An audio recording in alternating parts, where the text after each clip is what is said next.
Beneath our feet lies a world forgotten, a world carved in stone, buried in silence, and veiled by time.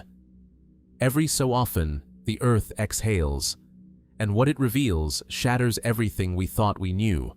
An ancient city without a name, a skeleton that doesn't fit our timeline, a tool too advanced for the hands that should have wielded it. Who were these people? What did they know? And why does so much of their story seem deliberately hidden? For every temple unearthed, 100 questions rise from the dust. Were these merely primitive builders or custodians of lost knowledge?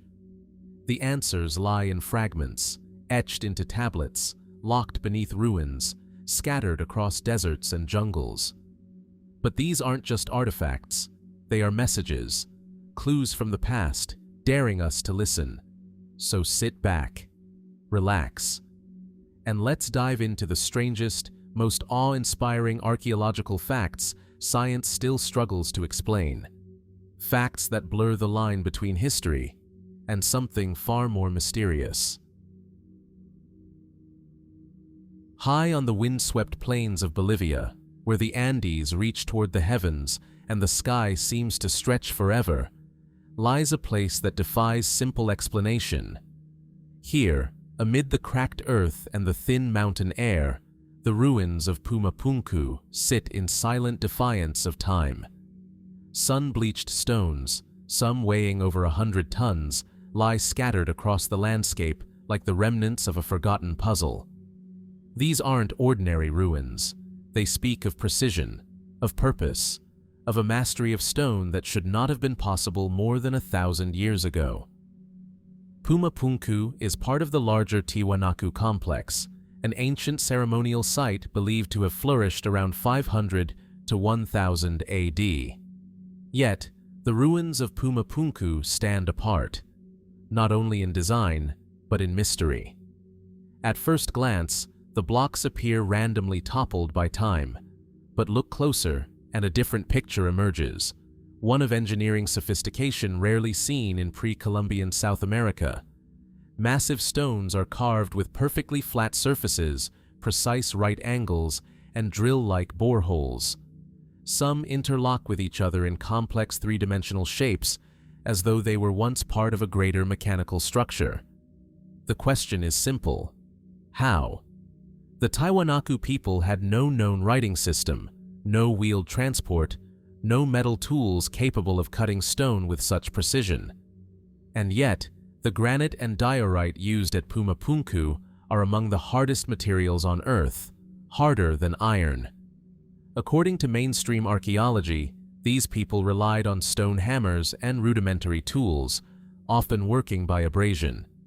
But that explanation struggles to account for the symmetry, the polish, and the near machine-like consistency found in many of the blocks. Some cuts appear so sharp, so exact, that even modern engineers have paused in admiration. Could it be that we've underestimated the Tiwanaku? That a deeper layer of their knowledge has been lost to time? Or was Punku the work of a culture even older, perhaps long vanished by the time the Tiwanaku arrived? The most iconic features of the site are the H-shaped blocks, dozens of them, each identical in design, aligned with incredible precision. Some archaeologists believe these were part of a large platform, possibly even an ancient gateway. Others have theorized they were structural joints for a roof or wall system, modular, mathematical, deliberate. What is certain is that their construction required advanced planning and a deep understanding of geometry. And yet, no blueprints remain, no instructions, no evidence of how the stones were moved, lifted, or set into place. Some weigh as much as 130 tons. The quarry from which these stones were likely sourced lies over 50 kilometers away, across rough terrain and high-altitude valleys. How were they transported? Rolled on logs, floated on rafts, hauled by massive teams of laborers? Every theory seems to fall short when faced with the sheer scale and precision of the work. This is where the mystery begins to shift from the historical to the speculative. Some propose that Puma Punku may be a remnant of a much older civilization, one that existed before the Tiwanaku, before even recorded Andean history. A civilization with technologies or techniques now completely forgotten. Others go further still, suggesting influences from distant travelers, lost continents, or even off-world origins. While such theories often stray beyond the evidence, they speak to the profound enigma at the heart of Puma Punku. The stones challenge what we think we know about ancient capabilities, about what is possible without industrial tools, about the fragility of history itself. There are those who look at Puma Punku and see only ruins, collapsed temples, broken ceremonial grounds, but others see a code, a message carved in stone, one we've only begun to decipher. Could the layout of the site conceal astronomical alignments? Could the proportions of the blocks reflect lost mathematical knowledge? And why was the site so abruptly abandoned? Was it the result of conquest? Climate? A sudden collapse of social order? Or was there something more, an event lost to time, buried in the silence of the Andes? Even as archaeologists continue to study the site, the most basic questions remain unanswered. Who built Puma Punku? How did they shape its impossible stones? And why does it feel so deliberately unfinished, like a blueprint partially revealed, a vision never completed? Today, the stones rest beneath the open sky, worn by wind, kissed by frost, untouched by explanation. Visitors walk among them with reverence, sometimes with disbelief. They run their hands across the smooth faces of the megaliths, trace the sharp corners, peer into the mysterious slots and grooves. And perhaps that's the enduring power of Puma Punku. Not just what it shows us, but what it withholds.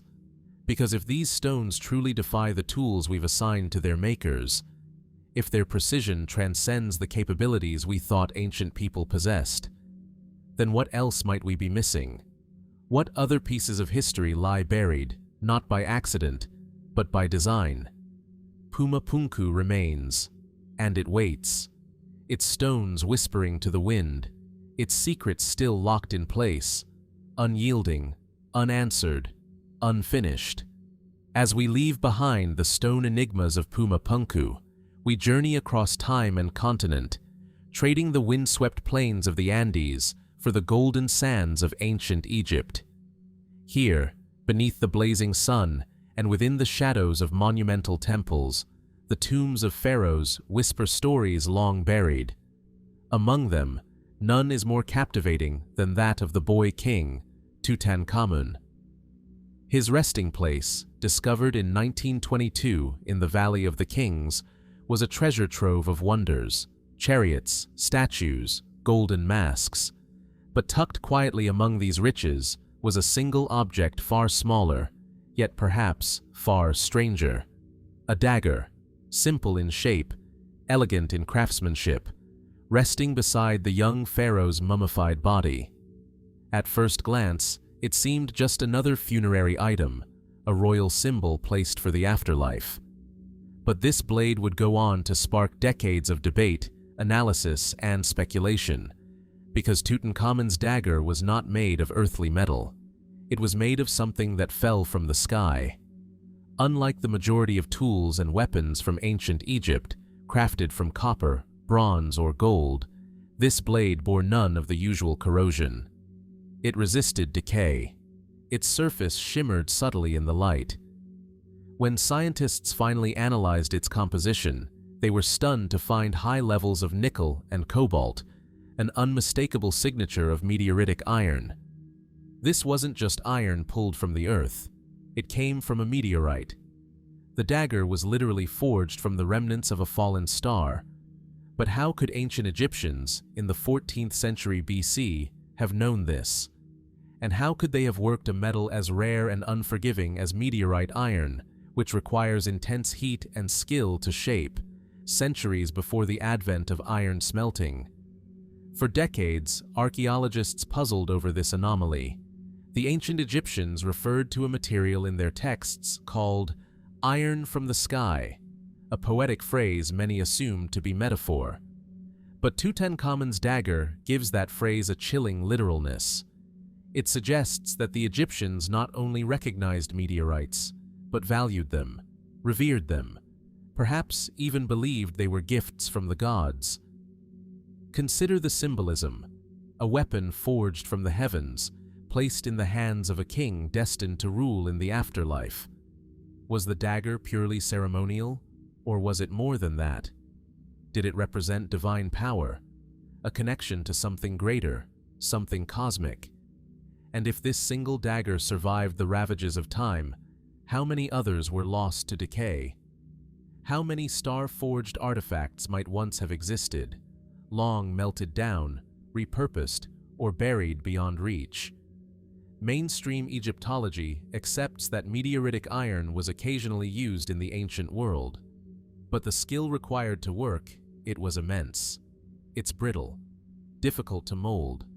To produce a blade so finely made, so balanced, and yet so durable, speaks to a level of craftsmanship that should not have existed in that time, or at least not to such precision. Some researchers have suggested that the dagger may have been a diplomatic gift, perhaps from Mitanni or the Hittites, cultures with their own knowledge of metallurgy. Others argue it must have been made by local artisans with knowledge now lost. Either way, its presence in the tomb of Tutankhamun, so young, so suddenly deceased, adds a layer of mystery. Why this weapon? Why this material?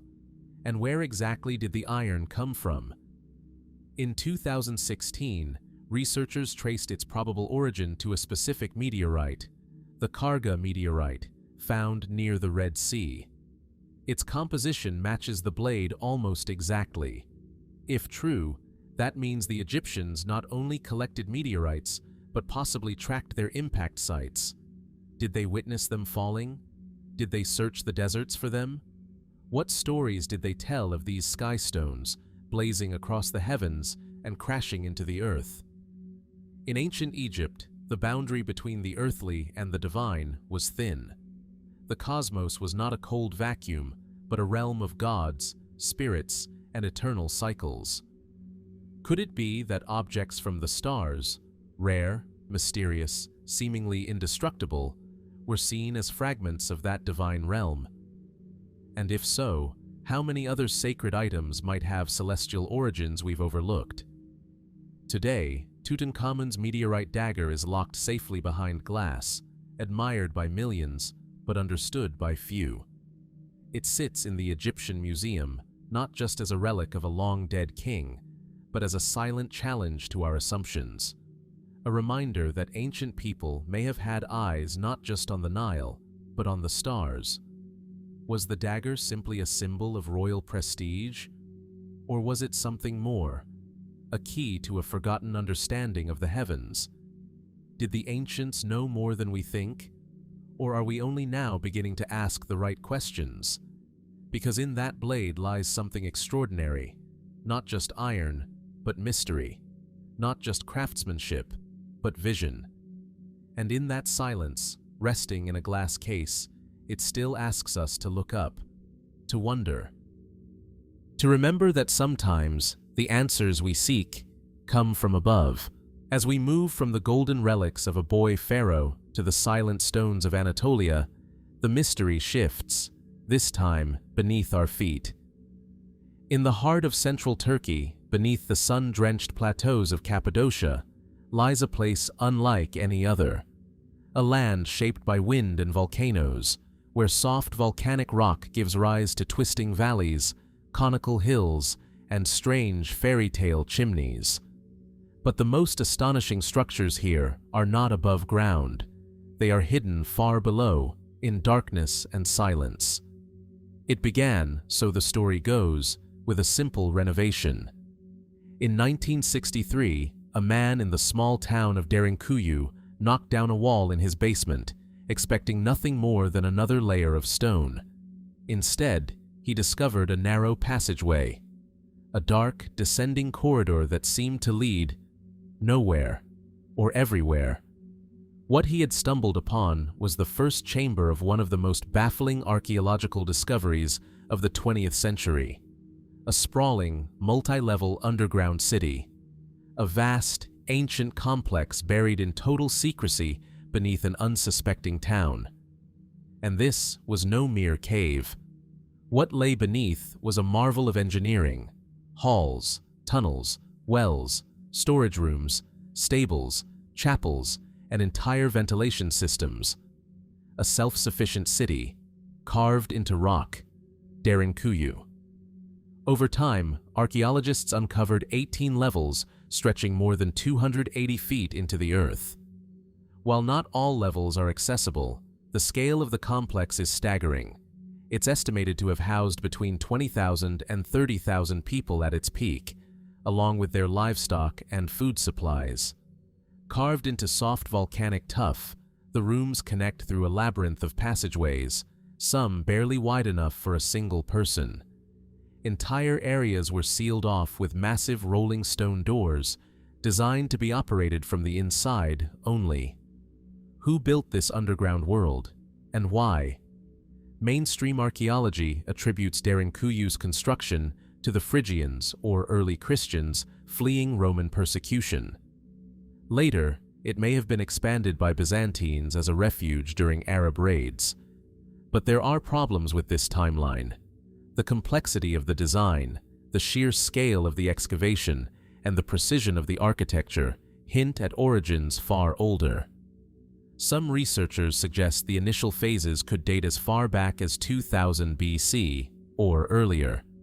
If so, that means Derinkuyu has been standing beneath Cappadocia for nearly 4,000 years, without collapsing, without being forgotten, until now.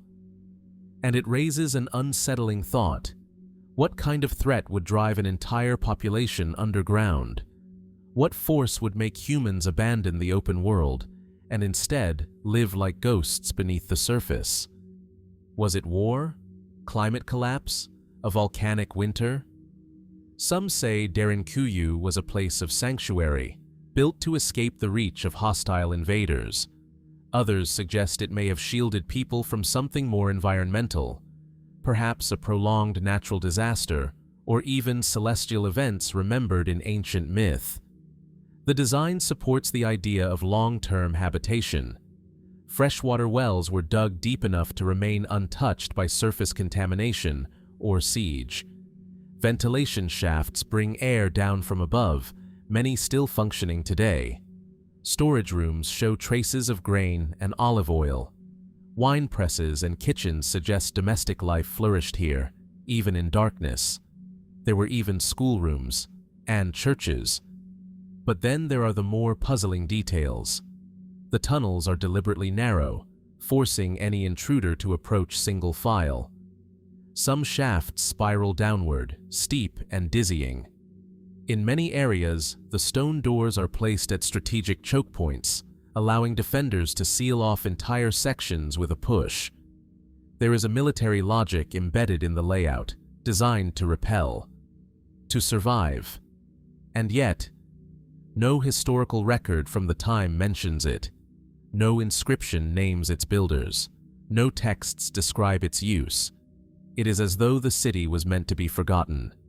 Some have speculated more boldly that Derinkuyu may predate even the known civilizations of Anatolia, that it was part of a network of subterranean settlements across the region, possibly tens, even hundreds of them, connected by hidden corridors that stretch beneath Cappadocia like veins.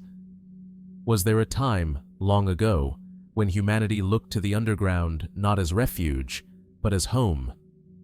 Others have gone further still, pointing to tales of cataclysms, ancient wars, or lost cultures that built downward instead of upward.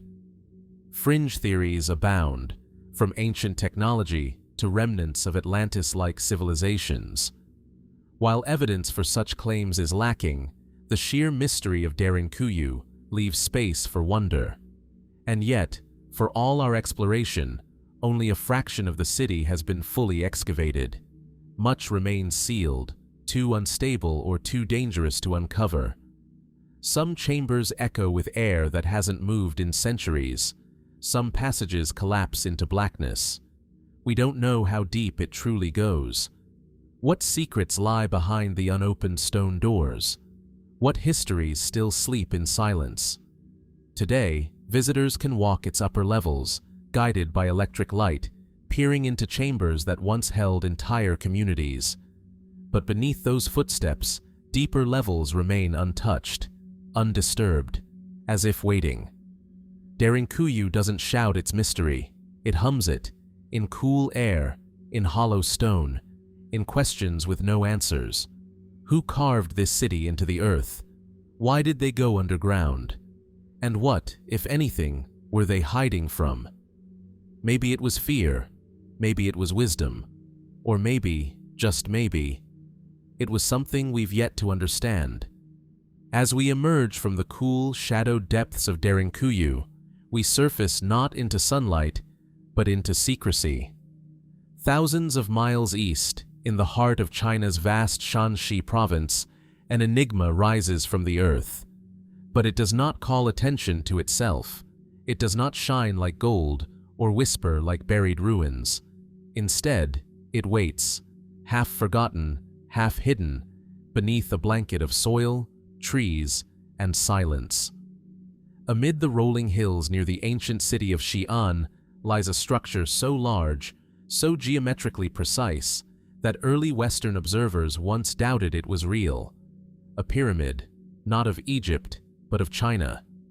One so immense that when American aviators first spotted it in the 1940s, they reported it as being larger than the Great Pyramid of Giza. A colossal monument shrouded not only in vegetation, but in official silence. This is the so-called White Pyramid of China, and if it exists as described, it would be one of the largest man-made structures in history. Yet, few have seen it. Fewer still have studied it. It appears only briefly in old grainy photographs, seen from a plane, then disappears again into rumor and secrecy. But this isn't just a matter of legend. China's Qinling region is home to dozens of ancient burial mounds, many known, some mapped, and a few closed to the public. The most famous among them is the tomb of China's first emperor, Qin Shi Huang, surrounded by the terracotta army. That site alone remains largely unexcavated, partly out of reverence, partly out of concern for what might be damaged or discovered if disturbed. So what of the White Pyramid? Some researchers suggest it is merely one of these imperial burial mounds, its sharp lines weathered over centuries into more natural slopes, now forested and largely obscured. Others believe the photos taken in the mid-20th century point to something different. A monument not just tall, but geometrically perfect, constructed with mathematical precision and unlike any other known Chinese tomb. If so, it would be an anomaly, a lone pyramid rising in a landscape of rounded hills. Why then is it so hard to access? Satellite images of the region show symmetrical structures scattered across the countryside, many unmarked. Some are acknowledged as ancient mausoleums. Others are labeled as agricultural land, despite their unmistakable form. Official sources remain quiet. Some areas are restricted. Roads are unmarked. Archaeological investigations are limited, if allowed at all. Is this merely a matter of preservation, or is something else being protected? Mainstream historians offer a plausible explanation. The Chinese pyramids, if they can be called that, are in fact burial sites of emperors from the Han, Tang, and earlier dynasties. Covered with earth and overgrown with trees, they were never intended to resemble the stone pyramids of Egypt or Mesoamerica. Their purpose was symbolic, connecting heaven and earth, providing a celestial resting place for rulers who claimed divine mandate. And yet, the White Pyramid continues to stir curiosity. The eyewitness accounts, rare but consistent, describe a structure of pale stone, smooth sides, and a flattened peak. Some speak of a height exceeding 300 meters, far surpassing even Egypt's greatest monuments. But these accounts are difficult to verify. No official survey confirms them. No public excavation explores them. The pyramid remains, as it always has, unspoken, unseen. Speculative theories abound. Some suggest the structure predates the known Chinese dynasties, perhaps built by a forgotten civilization, or one lost to time and imperial revision. Others link it to ancient legends of sky gods and visitors from the stars. Stories of sons of heaven who descended to earth bearing knowledge and tools. While these ideas stretch far beyond accepted archaeology, they reflect a deeper yearning, the desire to know why something so monumental could be built and then erased. Because even today, China's pyramids receive little attention on the world stage. Unlike their Egyptian or Mayan counterparts, they are not promoted for tourism, nor widely studied in international scholarship. Most remain unexcavated. Some are simply fenced off and left to the forest. And the White Pyramid, if it exists as described, is treated more like a shadow than a monument. What lies inside? What stories are sealed beneath that earth? Could it be a tomb, a temple, or something older than both? No one knows for sure. And perhaps that is the point. The White Pyramid of China stands, if it stands at all, as a testament to what we still do not understand. About history, about power, about the way civilizations choose what is remembered and what is not. Perhaps one day the veil will lift. Perhaps archaeologists will be allowed to dig, to study, to measure, to compare. And perhaps we'll find that it is nothing more than a hill, an illusion created by wind, erosion, and imagination. But until then, it remains a mystery. A monument glimpsed from the clouds, a silence carved into the land, and a question buried beneath layers of earth, time, and secrecy. As the silent slopes of China's Forbidden Pyramid fade into the mist of speculation, we turn now toward the searing vastness of North Africa, to a place where the earth stretches so far and so empty, it feels like time itself has been swept away by wind and sand. The Sahara. But beneath its endless dunes and sun-baked plains, the desert may guard more than just desolation. Hidden within the world's largest hot desert lies a secret, one not marked by towering ruins or ancient bones, but by something stranger, patterns in the land, lines, shapes, and perhaps a map. From above, the Sahara is a canvas of golden monotony, but satellite imagery has begun to peel back that illusion. Beneath the rippling dunes and rocky basins, researchers and amateur historians have identified formations, circular depressions, buried riverbeds, and faint, angular outlines that seem too deliberate to be natural. What emerges is a faint but persistent suggestion that the desert was not always barren, that buried deep within it is the ghost of a lost world, perhaps even a forgotten civilization. One of the most compelling sites lies in Mauritania, an enormous circular feature known as the Richat structure, or more enigmatically, the Eye of the Sahara. Over 25 miles wide, this massive geological formation spirals outward in concentric rings of rock and sediment. At ground level, it's difficult to grasp, but from space, it appears unmistakable, a perfectly circular feature in the midst of nowhere. Geologists explain the Richat as a deeply eroded dome of uplifted rock created by natural processes. But alternative theories have long circulated. Some suggest that the Eye of the Sahara aligns suspiciously well with descriptions from Plato's dialogues of Atlantis, a ringed city encircled by water and land. Could it be that this structure, now dry and lifeless, was once a coastal hub before the Sahara became a desert? It's a tempting idea, but the mystery doesn't end there. In 2015, a group of independent researchers analyzing high-resolution satellite data, claimed to detect linear features, faint but geometric, underneath sections of the Sahara's surface. These weren't random cracks or ridges. They appeared organized, like foundations, roads, canals, traces of infrastructure beneath hundreds of feet of sand. Mainstream science has long accepted that the Sahara was once green, an area known as the Green Sahara, or African Humid Period, lasting between roughly 10,000 and 5,000 BC. During that time, the region supported lakes, rivers, forests, and even thriving communities of hunter-gatherers. Rock art in places like Tassili Najar and Gilf Kebir depict giraffes, elephants, and people dancing near rivers. Entire lake beds remain as evidence of ancient hydrological systems, now fossilized beneath sand. But what if there's more?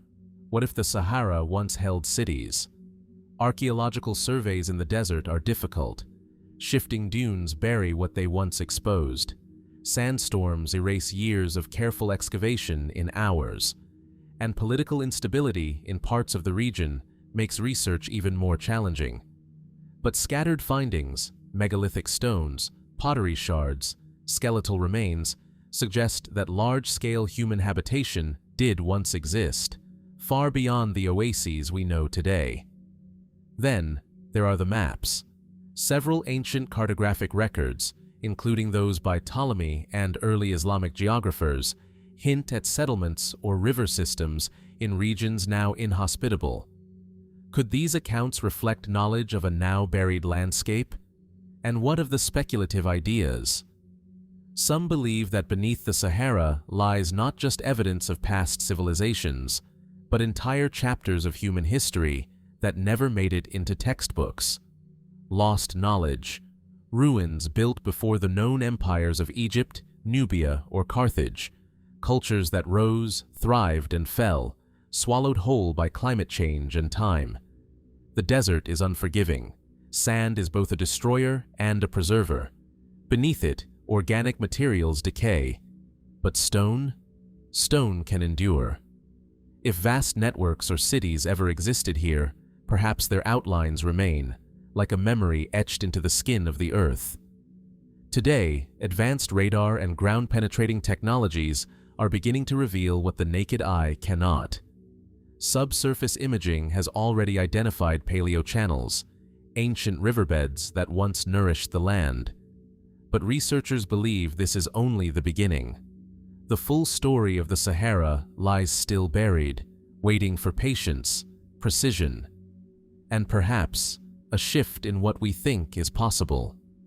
What secrets lie beneath these sands? Are we looking at natural formations distorted by the human imagination? Or are we glimpsing the remnants of a civilization erased by climate, forgotten by time? The map beneath the Sahara may not be drawn in ink. It may be a map of ruins, of roads, of something older than language, older than myth. And like all maps, it invites us to follow, to wonder not just what we've lost, but what we might yet rediscover. From the scorching sands of the Sahara, we move northward, into a land where the earth is damp, cold, and steeped in secrets. Here, in the low-lying wetlands of Denmark, the past is not buried beneath dunes or hidden behind stone. Instead, it lingers just beneath the peat, preserved in the silent stillness of a marsh. Tollund Marsh, a place of fog and shadow, where the air carries the scent of wet soil and decay. It was here, in 1950, that peat cutters unearthed a face, serene, peaceful, so perfectly preserved that they thought they had found a modern murder victim. But it was not a recent death. It was a man from over 2,000 years ago, the Tollund Man. His discovery shocked the world. His features, his skin, even the stubble on his chin, all preserved by the chemistry of the bog. But he was not alone.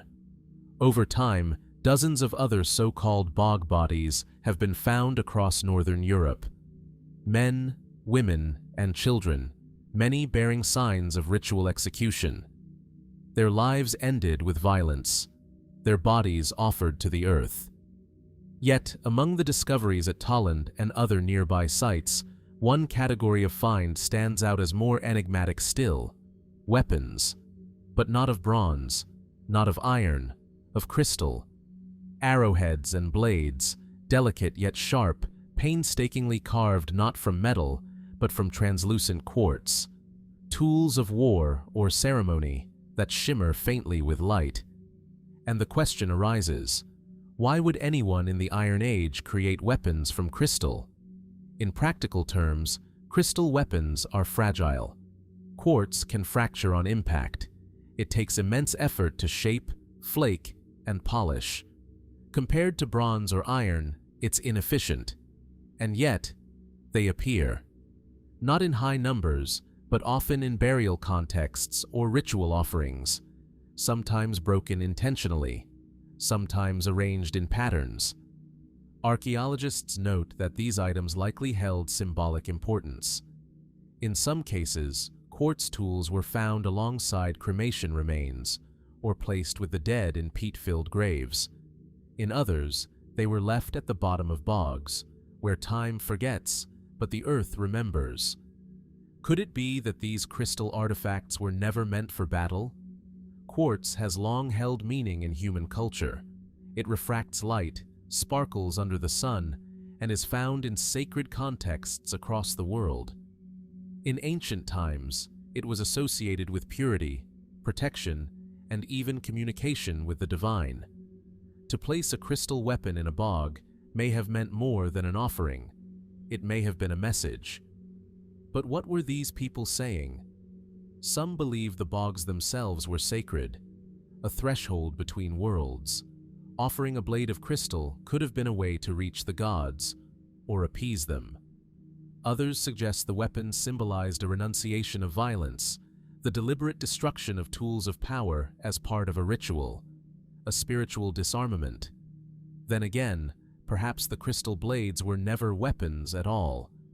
Their form mirrors tools of war, but their function may have been ceremonial, part of initiation rites, seasonal rituals, or sacrifices lost to oral tradition.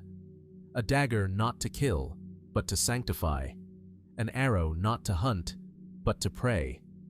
And still, the mystery deepens.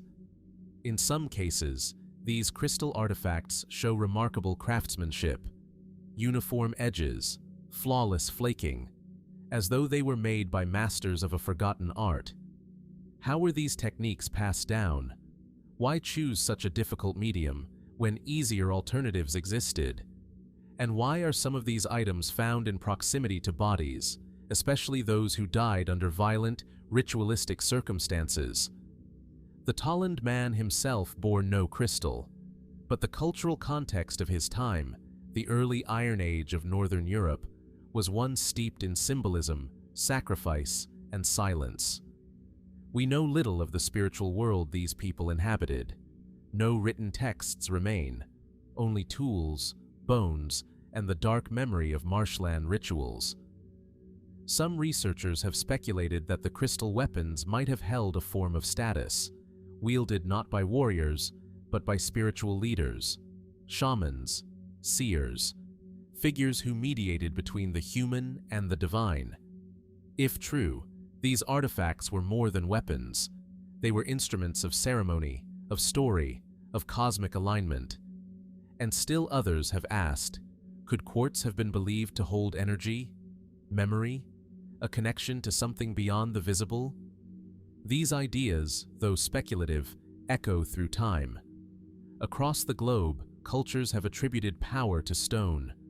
From jade amulets in China to obsidian mirrors in Mesoamerica, from runestones in Scandinavia to the megaliths of Britain, ancient peoples spoke to the land and listened.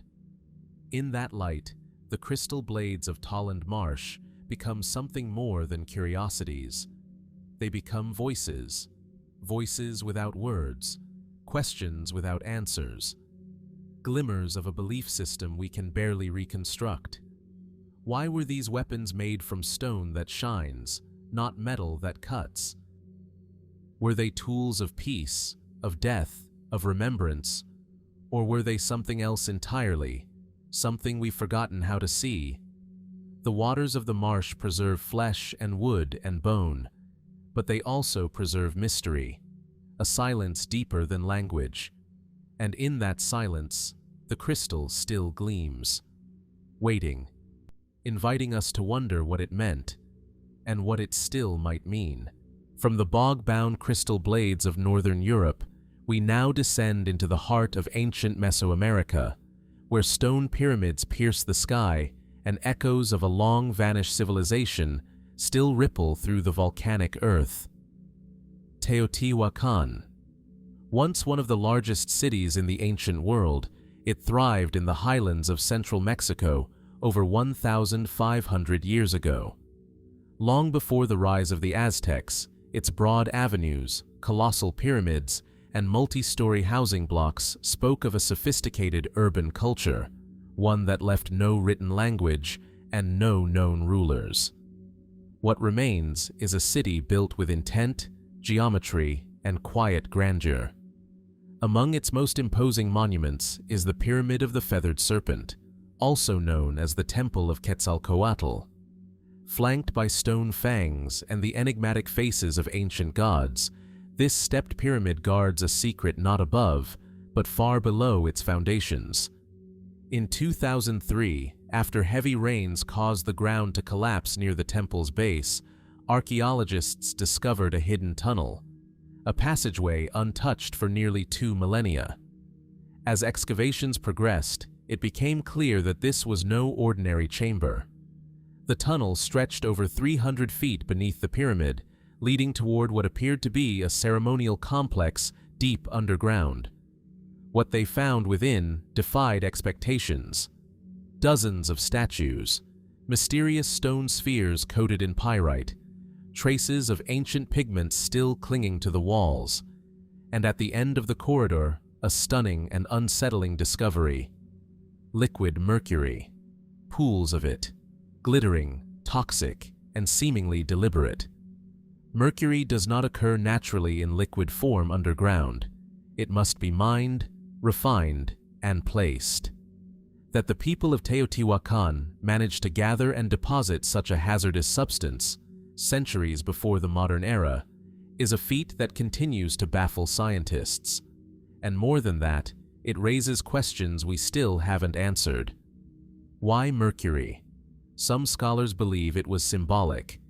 In Mesoamerican cosmology, water often served as a metaphor for the underworld, a gateway to other realms. Mercury, with its shimmering, flowing nature and reflective surface, may have been seen as a supernatural liquid, a mirror to the divine, a river to the gods. In this light, the tunnel may not have been a mere passage, but a symbolic descent into the underworld.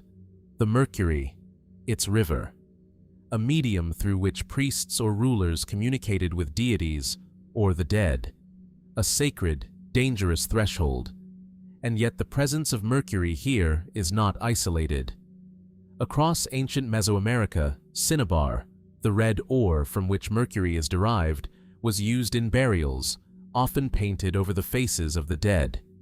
In royal tombs in places like Palenque and Monte Alban, mercury residue has been discovered, suggesting ritual importance. But the sheer quantity discovered at Teotihuacan surpasses all others. Here, the mercury wasn't just a funerary detail, it formed a landscape, a liquid world beneath stone. Could it have served a technological purpose? Some fringe theorists have speculated that mercury may have been used in ancient mechanisms, perhaps even in energy systems, or astronomical devices. While mainstream archaeology finds little support for such claims, the idea speaks to the technological mystery that Teotihuacan still presents, a city that planned its layout to mirror celestial alignments, that built structures with precise acoustics and intentional resonance, a city that seemed to view the earth and sky as part of a single, unified design. And who, exactly, created it? That, too, remains uncertain. When the Aztecs discovered the city centuries later, it was already in ruins. They gave it the name we use today, Teotihuacan, the place where the gods were born. They believed it to be the site of divine origin, a city not made by humans, but by gods. The original builders left behind no written records, no names, no conquests, only stone and silence. And now, Mercury. The discovery of the Mercury River beneath the Temple of the Feathered Serpent has opened new debates. Was this a tomb? A ritual chamber? A symbolic replica of the cosmos? Or something else entirely? Something we no longer have the cultural tools to fully understand? Even today, the excavation continues under strict safety protocols. Mercury is volatile, dangerous, its vapors toxic, and so, like the knowledge it may protect, it must be approached carefully, slowly, respectfully. What other secrets lie beneath this ancient city? What else waits behind layers of earth and stone, still untouched by time or hand? The people of Teotihuacan looked to the stars. They charted constellations. They built monuments that aligned with the solstice and the Pleiades. But they also looked inward, downward, into the earth, into mirrors that shimmered with deadly beauty. Perhaps they believed that the journey to the divine didn't begin in the heavens, but in the depths, in the tunnels beneath the pyramid, in the glow of liquid silver, in the stillness of Mercury. And so we ask, what kind of civilization creates rivers beneath a temple, not of water, but of metal? What did they hope to see reflected? And what truths might still lie hidden in the dark, shining silence below? As we linger beneath the Temple of the Feathered Serpent, where rivers of liquid mercury shimmer in the darkness, the mystery only deepens. For that same subterranean tunnel, hidden beneath the ancient city of Teotihuacan, holds yet another wonder, something stranger still. A passage not only constructed with astonishing care, but deliberately designed to glitter. This tunnel, rediscovered in 2003 after a heavy rainstorm, caused the ground to collapse near the temple's base, was sealed over 1,800 years ago. For centuries, it lay undisturbed, untouched by looters or the outside world. When archaeologist Sergio Gomez and his team first entered, they expected a narrow passage, perhaps another ritual corridor, or a drainage shaft. What they found was far more elaborate. The tunnel extended some 340 feet beneath the pyramid, carved with remarkable precision into the bedrock and clay. Descending in stages, it opened into chambers lined with carefully arranged stones and sealed walls. The deeper they went, the more surreal the space became. The walls of the tunnel glittered in the light, not with gold, but with something far more curious. Pyrite, mica, crushed hematite, a cosmic dusting of minerals embedded into the very architecture. Why would ancient builders line a dark, sealed tunnel with shimmering stones? Why go to such lengths in a space no one was meant to see again? Some believe it was meant to replicate the night sky. In the flicker of torchlight, the pyrite glimmers like stars, casting an eerie, celestial glow across the earthen corridor.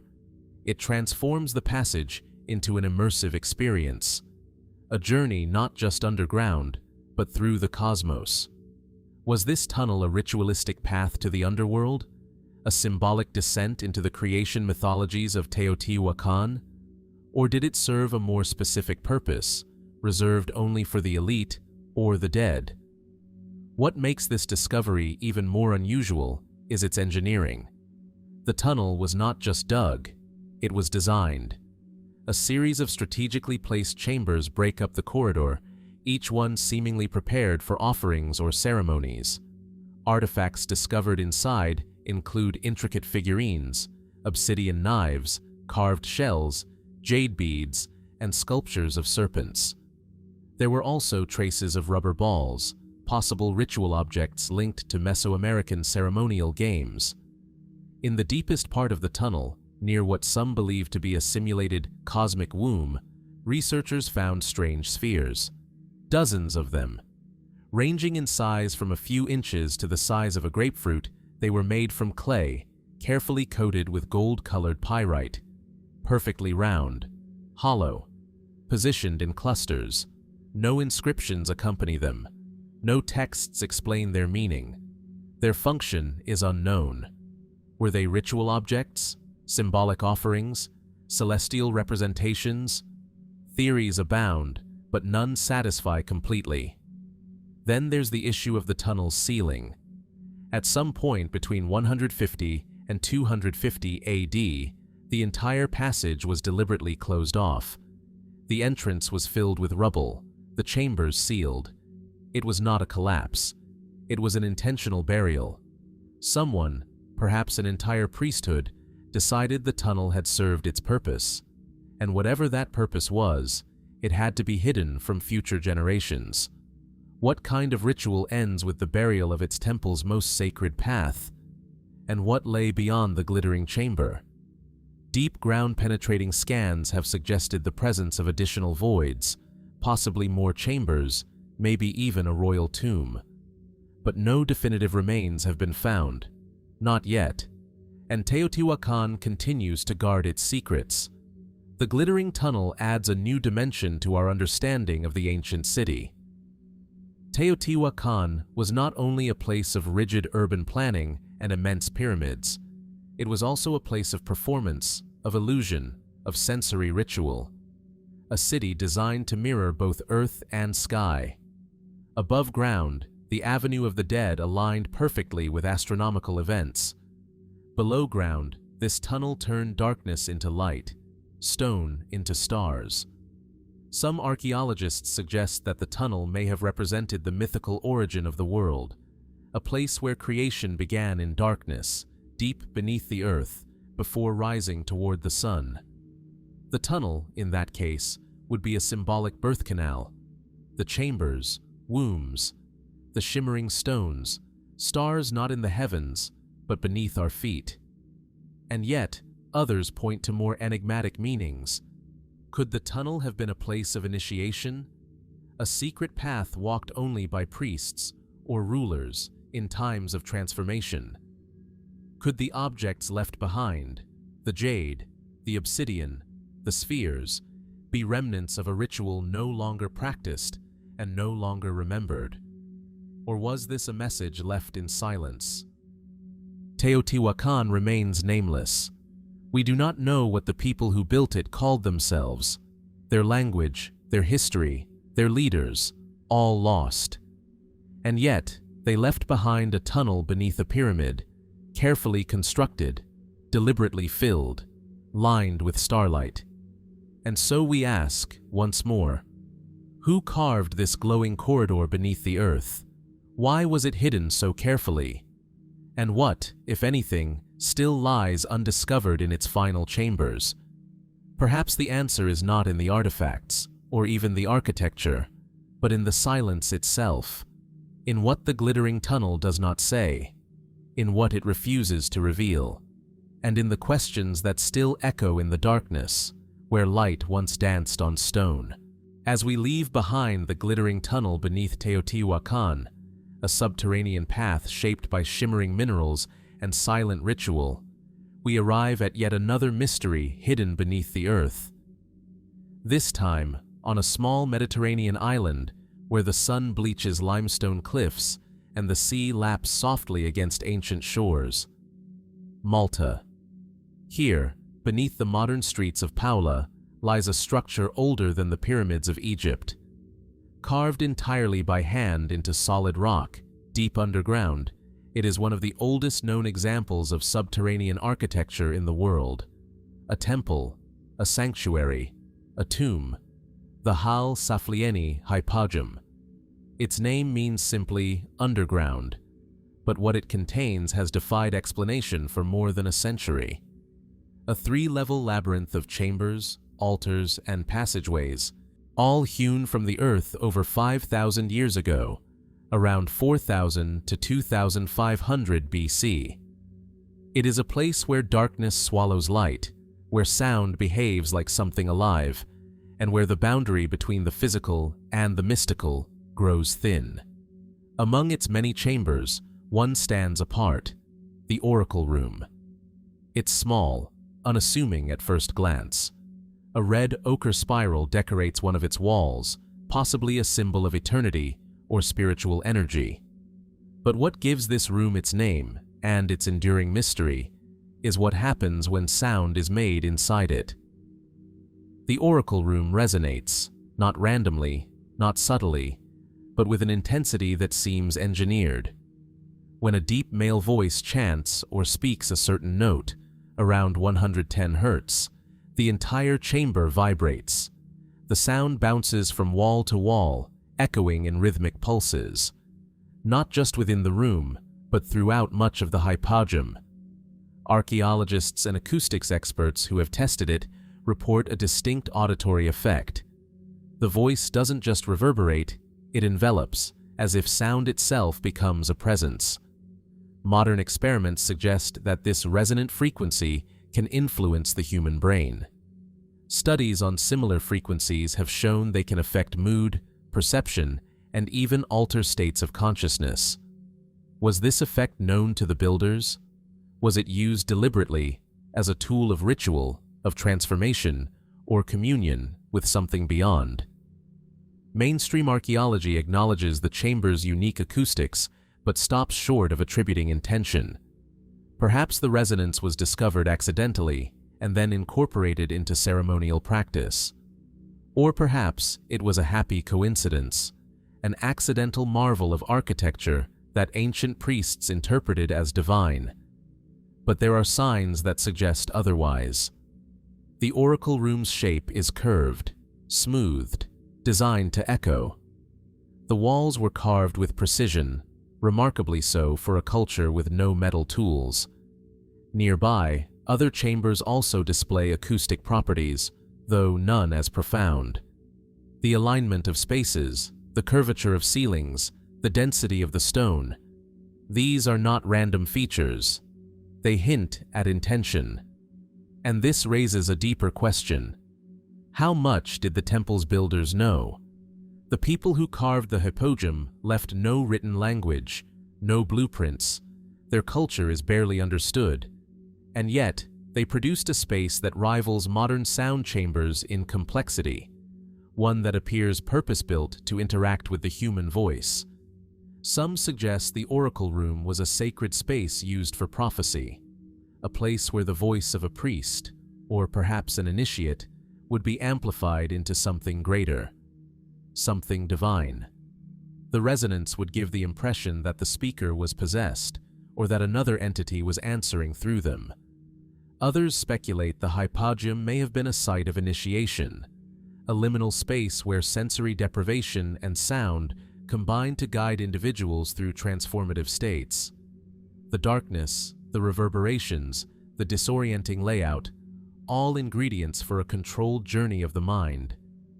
And still, more fringe theories propose that the acoustics were more than ceremonial, that they were part of a lost science, an understanding of sound as a force, not merely for worship, but for healing, manipulation, even levitation. While such claims extend far beyond the evidence, the mystery persists. How did these prehistoric people, with no known advanced tools, create a structure so precisely tuned to the human body? Then, there's the matter of the dead. Thousands of bones have been found within the Hypogeum, carefully arranged, placed over centuries. Skulls, in particular, were sometimes stored separately. Some appear elongated, though whether naturally or intentionally remains debated. Were these the remains of high-status individuals, shamans, chosen ones? And did the resonance of the Oracle Room play a role in their final rites? The Hypogeum is not just a tomb. It is a soundscape, a temple, a riddle carved into rock. Every step echoes with intention. Every wall seems to breathe. And in the Oracle Room, even silence feels heavy, as if waiting for a voice that no longer comes. Why was this resonance chamber built? Was it a gift from chance, or a creation of purpose? Did it serve the living or the dead? Even now, access to the Hypogeum is tightly restricted. Too many visitors once disrupted the delicate microclimate, threatening the preservation of its secrets. Today, only a few are allowed inside each day.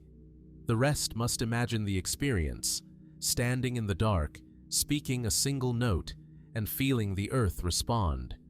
It is a hum not of sound alone, but of memory, of presence, of something older than words, still echoing beneath the stone.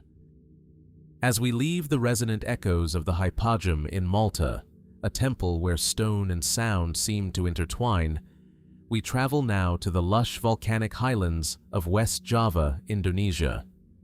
Amidst dense forests and terraced hillsides lies a site that challenges not just our understanding of local history, but potentially the timeline of human civilization itself. Gunung Padang. At first glance, it appears as a simple hill, its slopes covered in grass and broken basalt columns. But step closer, and patterns begin to emerge. Stones are arranged with eerie regularity. Platforms rise one after another, leading to a flat summit once thought to be a megalithic site of local cultural significance. For generations, the Sundanese people considered it sacred, a place of spirits, a place of power. But recent investigations suggest that this hill might not be a hill at all.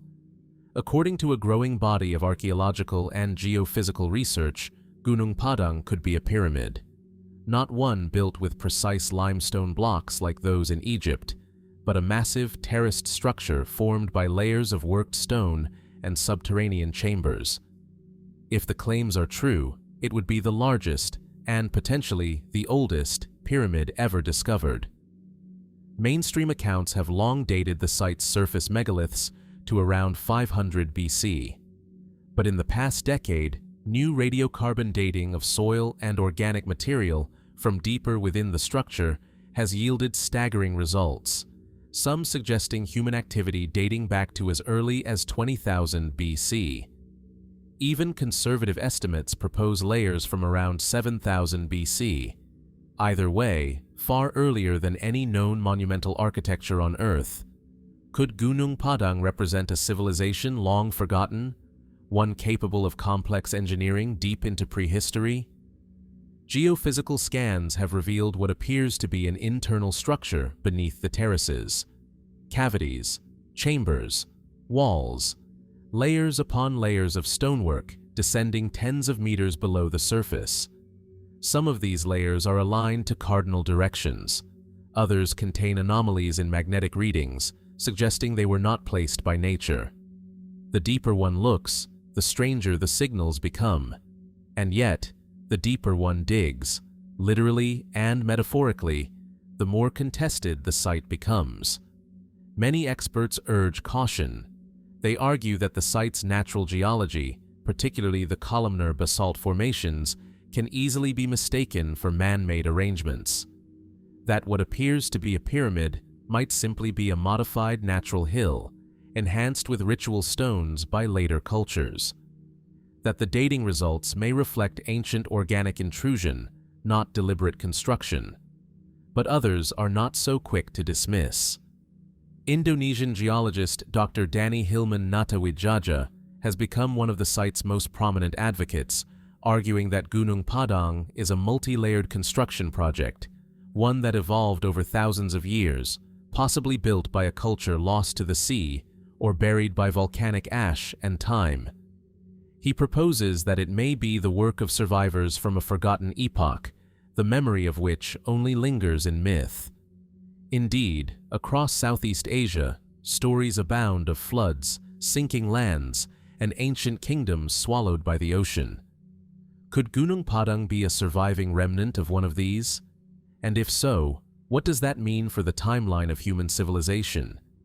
If proven, it would mean organized societies capable of large-scale construction existed millennia before the rise of Mesopotamia or the Nile Valley. It would rewrite the origin story of civilization itself, not as a sudden emergence after the Ice Age, but as a legacy of a more ancient, more complex world. The summit of Gunung Padang is divided into several platforms, each bearing stone arrangements, altars, and aligned megaliths. Their positioning suggests astronomical knowledge, possibly tracking solstices or stellar alignments. Yet no writing, no tools, no bones have been recovered in definitive context. Just stone, shaped and placed with purpose, echoing a language we no longer speak. Were these the works of a priesthood, astronomers, builders preserving cosmic knowledge in basalt and earth? Or was Gunung Padang a site of renewal, used and reused by countless cultures across ages, each adding a layer to the mountain's long memory? What lies inside the sealed chambers? What secrets might still rest beneath the forest floor? Excavations at the site have stalled at times, due to funding, environmental concerns, or scholarly disputes. Some believe politics and dogma are at play. Others call for patience, for rigorous study before rewriting history. And perhaps they're right. But still, the mystery endures. A hill that may be a pyramid, a temple older than civilization, a forgotten architecture whispering through stone. If the deeper layers of Gunung Padang are truly artificial, they challenge the very framework of archaeology. They ask us to reconsider what humans were capable of, and when. They ask us to look not just at the evidence, but at what we've chosen to forget.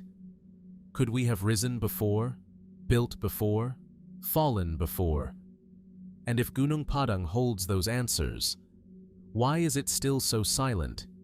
Why do its stones speak only in riddles, buried beneath the roots of time? From the green highlands of Java and the cryptic terraces of Gunung Padang, we descend once more into the desert. Here, the landscape changes, becoming scorched, wind-carved, and unforgiving. But in the middle of this barren sandstone wilderness lies a city carved not from stone blocks, but directly from the living rock itself. Petra. Hidden in the arid mountains of southern Jordan, Petra was once a thriving metropolis of the Nabatean people, traders, engineers, and artisans who flourished more than 2,000 years ago. The city was forgotten by the West for centuries, swallowed by shifting sands and time, until it was rediscovered in the early 19th century. Today, it is one of the most iconic archaeological sites in the world, its rose-red facades etched into memory by travelers, explorers, and myth. And none is more famous, more haunting, than the building known as Al-Khazne, the Treasury. It appears suddenly at the end of a narrow gorge, the Saiq, a canyon that twists through towering sandstone cliffs, enclosing visitors in shadow until, just beyond the final bend, it emerges. A monumental facade, over 130 feet tall, carved with precision and grace into the sheer rock face. Corinthian columns rise toward the sky. Intricate friezes decorate its surface. At its center, a massive urn rests high above, as though guarding a secret lost to the centuries. But what was the treasury? And why does it feel so out of place, more Greco-Roman than Arabian, more temple than tomb? Traditionally, archaeologists classify it as a royal mausoleum, likely built in the 1st century BC. Its architectural style draws from Hellenistic influences, a testament to Petra's position as a cultural crossroads, where East and West, desert and empire, met in commerce and exchange. Yet the structure remains curiously empty.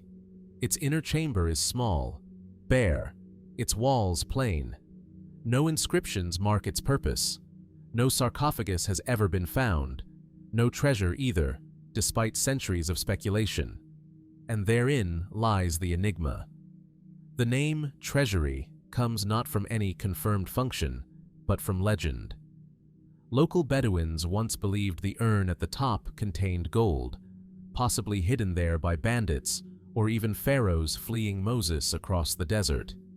Bullet holes pockmark the urn to this day, where treasure hunters fired upon it, hoping to shatter its secrets, but no treasure was found, and the urn remains sealed. So what was the true purpose of this structure? Some researchers suggest it may have served as a ceremonial site rather than a tomb, perhaps a temple to deities now lost, or a political theater where kings performed sacred rites. Others note that the treasury aligns with celestial patterns. On the solstice, sunlight pours into the canyon and strikes the facade in a precise manner, as if marking a moment of spiritual or calendrical significance. Was the building designed to capture light in a ritual context? Was it part of a larger, unseen network of sacred geometry hidden within Petra's design? Or is there something even more mysterious at play? Behind the treasury lies a series of tunnels and underground chambers, many still unexplored. Ground-penetrating radar has revealed voids beneath the facade, sparking renewed speculation. Are there hidden rooms below the monument? Could the true treasure of Al-Khazne lie beneath, in a lower chamber yet to be excavated? And why did the Nabateans go to such extraordinary lengths to carve this facade? Not build it, but carve it, into a place so difficult to reach, concealed behind a narrow passage that offers no strategic advantage. The Nabateans were master hydraulic engineers, capable of channeling water across vast distances through carved channels and ceramic pipes. They controlled one of the harshest environments on Earth with ingenuity and foresight. Yet their written records are minimal. Much of what we know about them comes from the stones themselves, ornate, mysterious, silent. Some fringe theories have taken the mystery further, suggesting Petra and the treasury are much older than the official dates suggest, possibly repurposed by the Nabateans rather than constructed by them. Proponents point to the unusual weathering patterns on the sandstone and the lack of inscriptions directly linking the treasury to any known Nabatean king. While mainstream archaeologists remain cautious, the idea persists that Al-Khazne may be a relic from an earlier age, a structure so sacred, so charged with meaning, that later civilizations chose to preserve it rather than claim it. And perhaps that's part of its power, because Al-Khazne feels less like a tomb and more like a message, a statement carved into stone not to be seen, but to be remembered. Even now, its silent columns stand untouched by time. Its secrets remain locked in sandstone. Visitors gaze up in awe, stepping into a canyon of shadows and light where history doesn't unfold. It reveals itself, one curve, one column, one unanswered question at a time. Who built the treasury? Why was it hidden so carefully? And what might still lie beneath, waiting for someone to look beyond the surface? In the stillness of Petra, where the wind whispers through rock and silence lingers in stone, the answers remain just out of reach. But the mystery endures. As we leave the carved majesty of Petra's treasury, its silent grandeur still etched into sandstone, we journey now into the green chaos of the jungle, a place where time is measured not in centuries, but in roots and rain, where entire cities have slumbered beneath the canopy, untouched, unnoticed, and slowly reclaimed by the earth. This is the world of the ancient Maya, and only recently have we begun to see it clearly. For decades, archaeologists hacked their way through the jungles of Guatemala, Mexico, and Belize, uncovering stone pyramids, ceremonial ball courts, and complex city grids, evidence of a once great civilization that stretched across Mesoamerica for nearly 3,000 years. The Maya, known for their calendars, hieroglyphic writing, and celestial calculations, built cities like Tikal, Calakmul, and Palenque, centers of trade, warfare, and religious ceremony. But for every city mapped, many more were believed to lie hidden beneath the thick, impenetrable jungle. And the question lingered: how vast was the Maya world really? In 2018, that question was answered in part by a beam of light. LiDAR, short for light detection and ranging, is a remote sensing technology that uses lasers to scan the Earth's surface from aircraft. By stripping away the forest canopy digitally, LiDAR reveals the contours of the ground below with astonishing precision. Hills, rivers, terraces, and, most critically, structures. Man-made geometry, where the eye sees only trees. When researchers used LiDAR over northern Guatemala's Petén region, the results stunned even the most seasoned archaeologists. Overnight, the known scale of the Maya civilization expanded exponentially. What was revealed wasn't just a few new structures, but an entire network of cities, roadways, fortifications, and agricultural fields. More than 60,000 previously unknown structures, homes, palaces, canals, irrigation systems, emerged from the virtual landscape. Some of the complexes were densely urban, suggesting populations in the millions, far more than previously imagined. Massive causeways connected city to city, straight as an arrow, cutting through dense terrain that once seemed impassable. Defensive walls surrounded certain areas, suggesting periods of conflict. Water management systems, reservoirs, dams, and drainage channels spoke to an understanding of ecology and sustainability long lost to time. And yet, all of this had been hidden, not by deception, but by nature. How could a civilization of this scale, this complexity, vanish so completely from view? Part of the answer lies in the materials. The Maya built with limestone, which weathers easily in tropical environments. They left few large-scale stone inscriptions compared to other ancient cultures. Their cities collapsed not in fire or conquest alone, but in silence, abandoned to the forest over centuries. But LiDAR peeled back the green veil.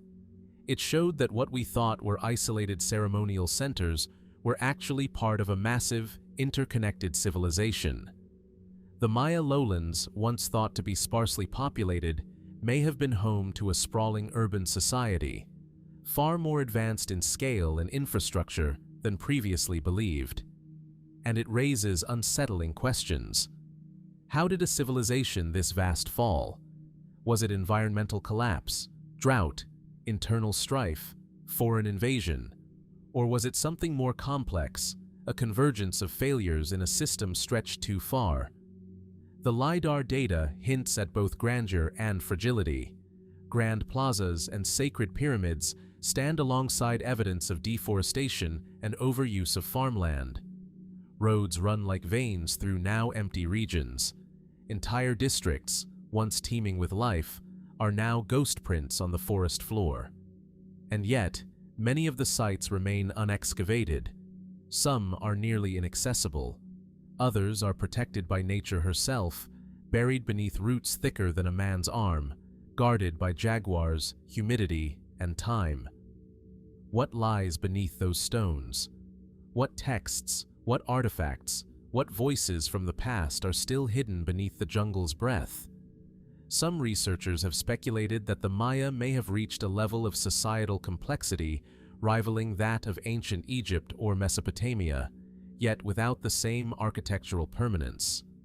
Others see evidence of societal experimentation, cities designed with radial symmetry, ceremonial centers that emphasized sound and sightlines, and astronomy woven into architecture. Could the Maya have possessed knowledge or cultural structures we've barely begun to understand? Even the rediscovered causeways, known as Sakbiob, or white roads, glow under LiDAR. They stretch for miles through dense jungle, some raised off the ground, others sunken and lined with stone. Were they purely functional? Or did they have symbolic meaning, processional routes for kings, or pathways for the dead? And how many more lie waiting beneath forests unscanned? Only a fraction of the Maya world has been surveyed with LiDAR. The technology is expensive, and the jungle vast. But what has already been revealed changes everything. The Maya were not a collection of isolated city-states. They were a network, a civilization of remarkable complexity, agriculturally innovative, politically intricate, and spiritually profound. And yet, they vanished. Their cities swallowed by jungle, their stories fragmented, their people absorbed into history.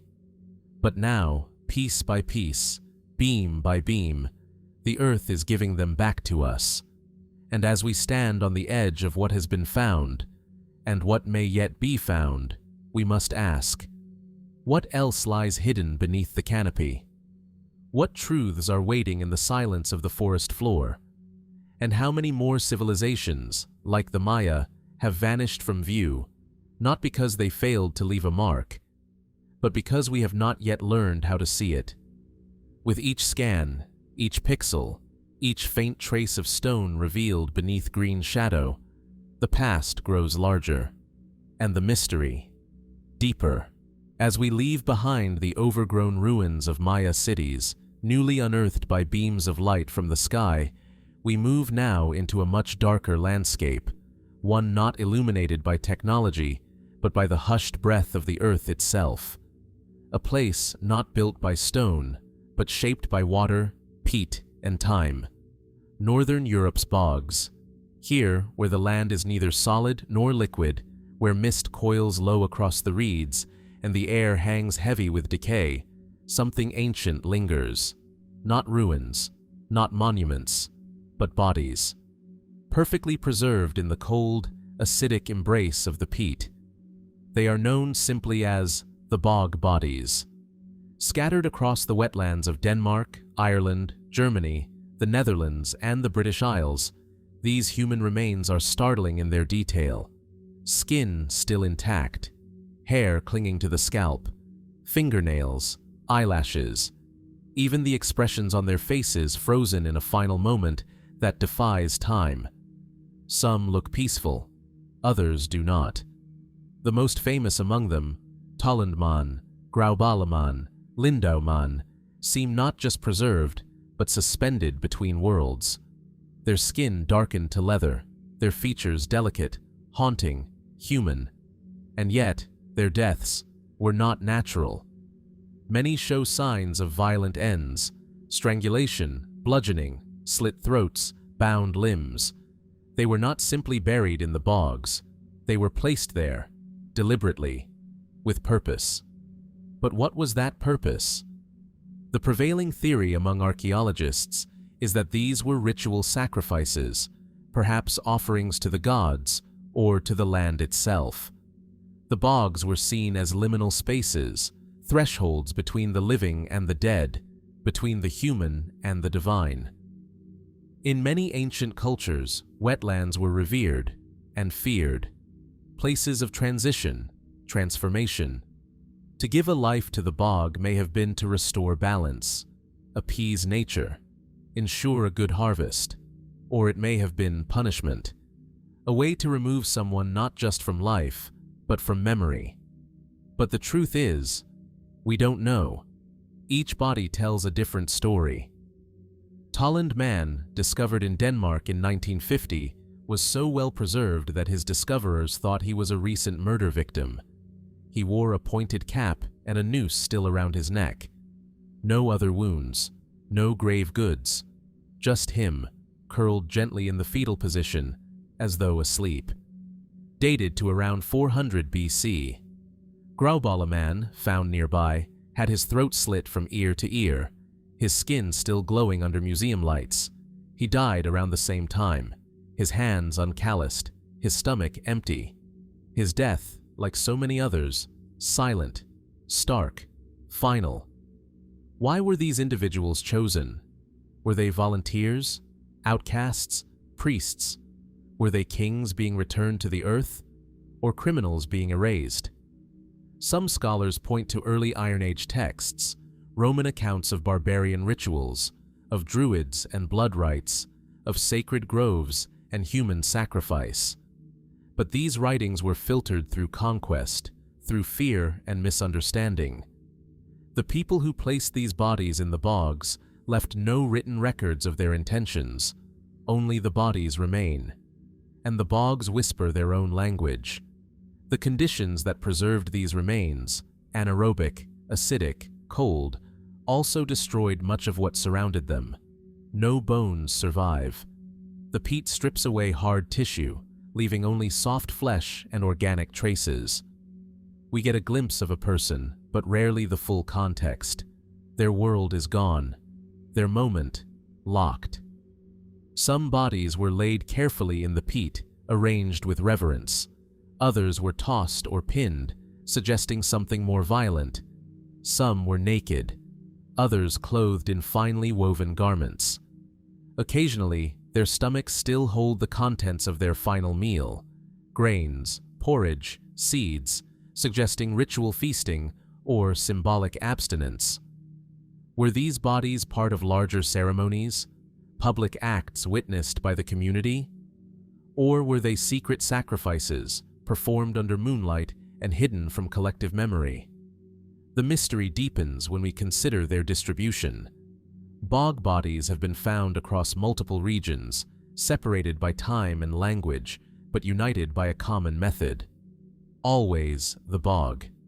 Always the same signs: rope, blade, bruising, burial. Was this a shared belief across cultures, or a set of isolated practices shaped by similar environments? And why did these rituals stop? By the late Iron Age, the tradition appears to fade. Burial customs shift. The bogs return to silence.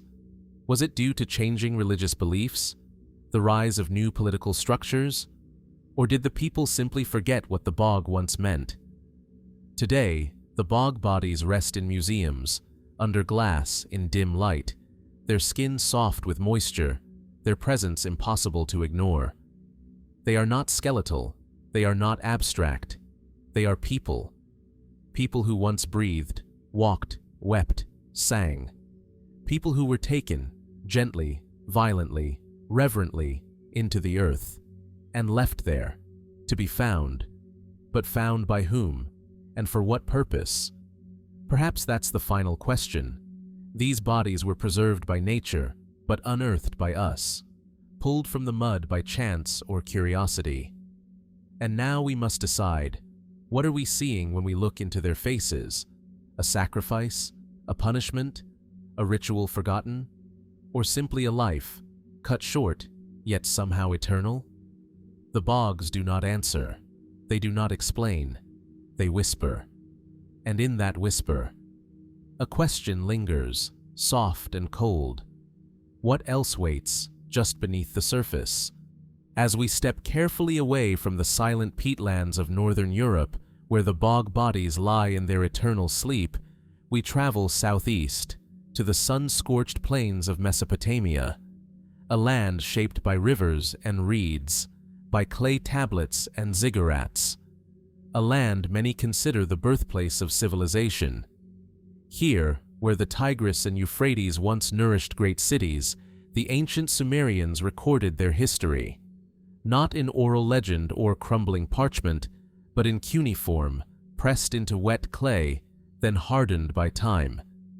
And among those thousands of tablets, buried and forgotten for millennia, one document stands out, not just for its content, but for the extraordinary questions it raises. The Sumerian King List.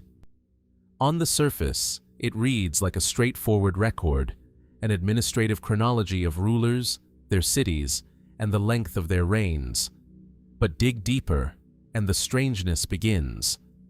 The list opens not with ordinary kings, but with mythic ones, figures said to have ruled for impossibly long spans, thousands of years. One king is said to have reigned for 28,800 years, another for 36,000. In total, before a great flood swept over the land, 8 kings ruled for a combined 241,200 years. And then, the flood came. The tone of the list shifts. Reign lengths become more modest, measured in decades or centuries. Cities rise and fall. Wars begin. Dynasties form. The myth gives way to something more recognizable, something historical. But that first section lingers. Why did the Sumerians record reigns lasting tens of thousands of years? Were these symbolic? Were they gods? Or is the list preserving something much older, something we've forgotten how to interpret? Mainstream scholars tend to view these early entries as mythical, reflections of divine kingship or symbolic numerology. Some suggest the numbers may represent lunar months, not solar years, which would dramatically reduce the lengths. Others propose they were simply poetic exaggerations intended to connect rulers with the divine. And yet, the king list is not structured like myth. It is presented with bureaucratic precision, organized, consistent, matter of fact. It names real cities: Eridu, Larsa, Uruk. Cities confirmed through archaeology. It flows seamlessly from the realm of the gods to the realm of human kings, with no clear dividing line. So, who were these early rulers? Some have looked to the parallels in other ancient texts. The Bible, for instance, describes the antediluvian patriarchs, figures like Methuselah, living for hundreds of years. In Indian traditions, yugas span tens of thousands of years. In Egypt, the Turin king list includes divine and semi-divine dynasties that ruled for millennia before the pharaohs. Is it coincidence that so many ancient cultures recall an age when rulers lived far longer and civilizations lasted eons? Or is there a pattern? Fringe theorists have proposed that the earliest Sumerian kings may not have been human at all, but beings from an earlier epoch, perhaps of a different nature or origin. Stories of the Anunnaki, divine beings who came from the heavens and shaped mankind, have fueled countless alternative theories. But the evidence remains elusive, more suggestion than proof. Still, the question remains: why did the Sumerians write this list the way they did? If it was purely symbolic, why the exact numbers? Why the precise succession of cities? Why anchor it with a global event, the flood, that appears across cultures? The flood itself, as referenced in the king list, is a turning point. The flood swept over the earth, it reads simply. No elaboration, no mythology, just a line. And yet, across the ancient world, from Mesopotamia to India, from Greece to the Americas, there are echoes of the same event. A deluge, a reset, a world washed clean. Did the Sumerians preserve a memory here? Not just of kings and cities, but of cycles of time, of ages lost beneath water and sand. Archaeologists have discovered evidence of severe flooding in the Mesopotamian basin dating to around 2900 BC. It may not have been global, but it was catastrophic locally. Entire cities were affected. Could the king list be encoding history? Not in the way we define it, but in the way ancient peoples remembered it? Memory, after all, is not always linear. It's layered, compressed, transformed. Perhaps the reigns of 30,000 years weren't meant to be measured, but to be felt, to mark a time when the world was different, when gods walked with men, when time moved not by clocks or calendars, but by cycles, stars, and stories. And yet, one detail remains hard to explain. Why begin a formal, administrative record with such impossible claims, only to shift into known, verifiable rulers? Why not separate myth from history? Why merge the two into one document, written and rewritten over centuries, unless the Sumerians didn't see them as separate at all? To them, the divine past was part of the historical present. The world of gods and kings overlapped, merged, echoed, and perhaps, in that view, the idea of a 36,000-year reign wasn't absurd. It was a truth of a different kind. So we're left with a mystery, one etched in clay, still legible after 5,000 years. A list that begins not with a question, but with a claim. after kingship had descended from heaven. What came before history as we know it? Who ruled in the time before time? And how many truths, buried in myth, wrapped in numbers, have we yet to decipher? The tablets are silent now, but they are not finished speaking. From the distant memories inscribed in clay, the Sumerian kings whose reigns stretched impossibly into the deep past, we turn now to something far more intimate, and yet no less enigmatic. A human face, painted, preserved, and placed with care. Not beneath stone or within a tomb, but balanced, delicately, on the back of a turtle shell. This is not the kind of artifact that announces itself with grandeur. It was discovered quietly in a remote burial site on the island of Jericho in the West Bank, where layers of soil hid one of the most perplexing finds of the Neolithic era. Among the remains of an early settlement, archaeologists unearthed a skull, human. But what made it remarkable was what had been done to it. The skull was not just buried, it had been altered.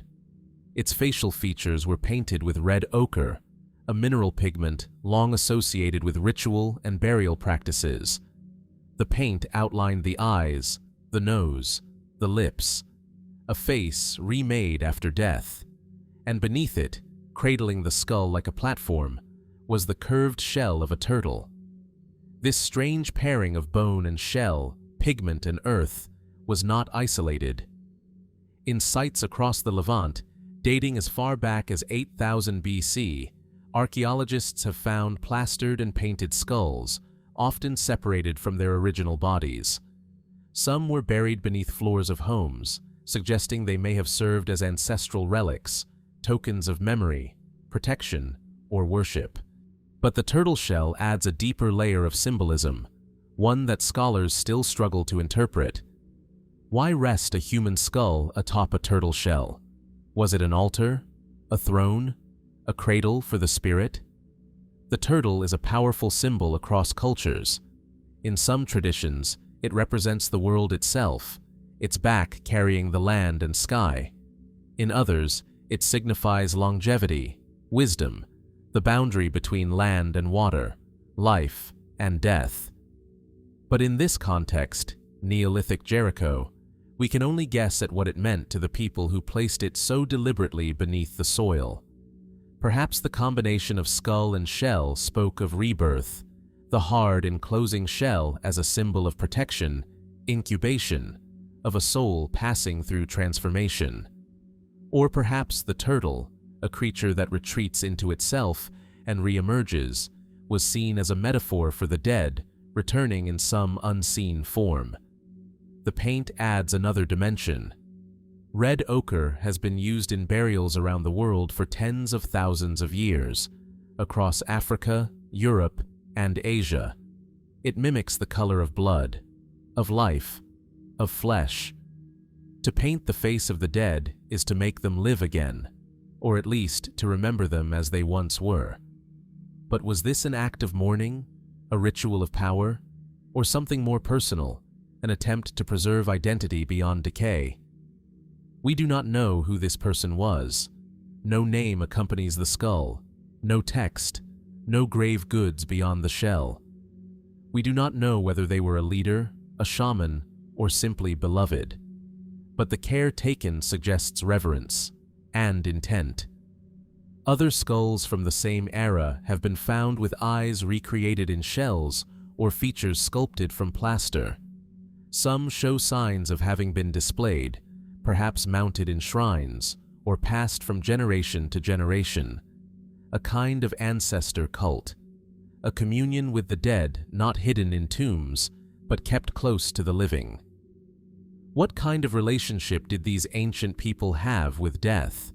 Was the skull seen as a vessel of memory, of wisdom, of protection?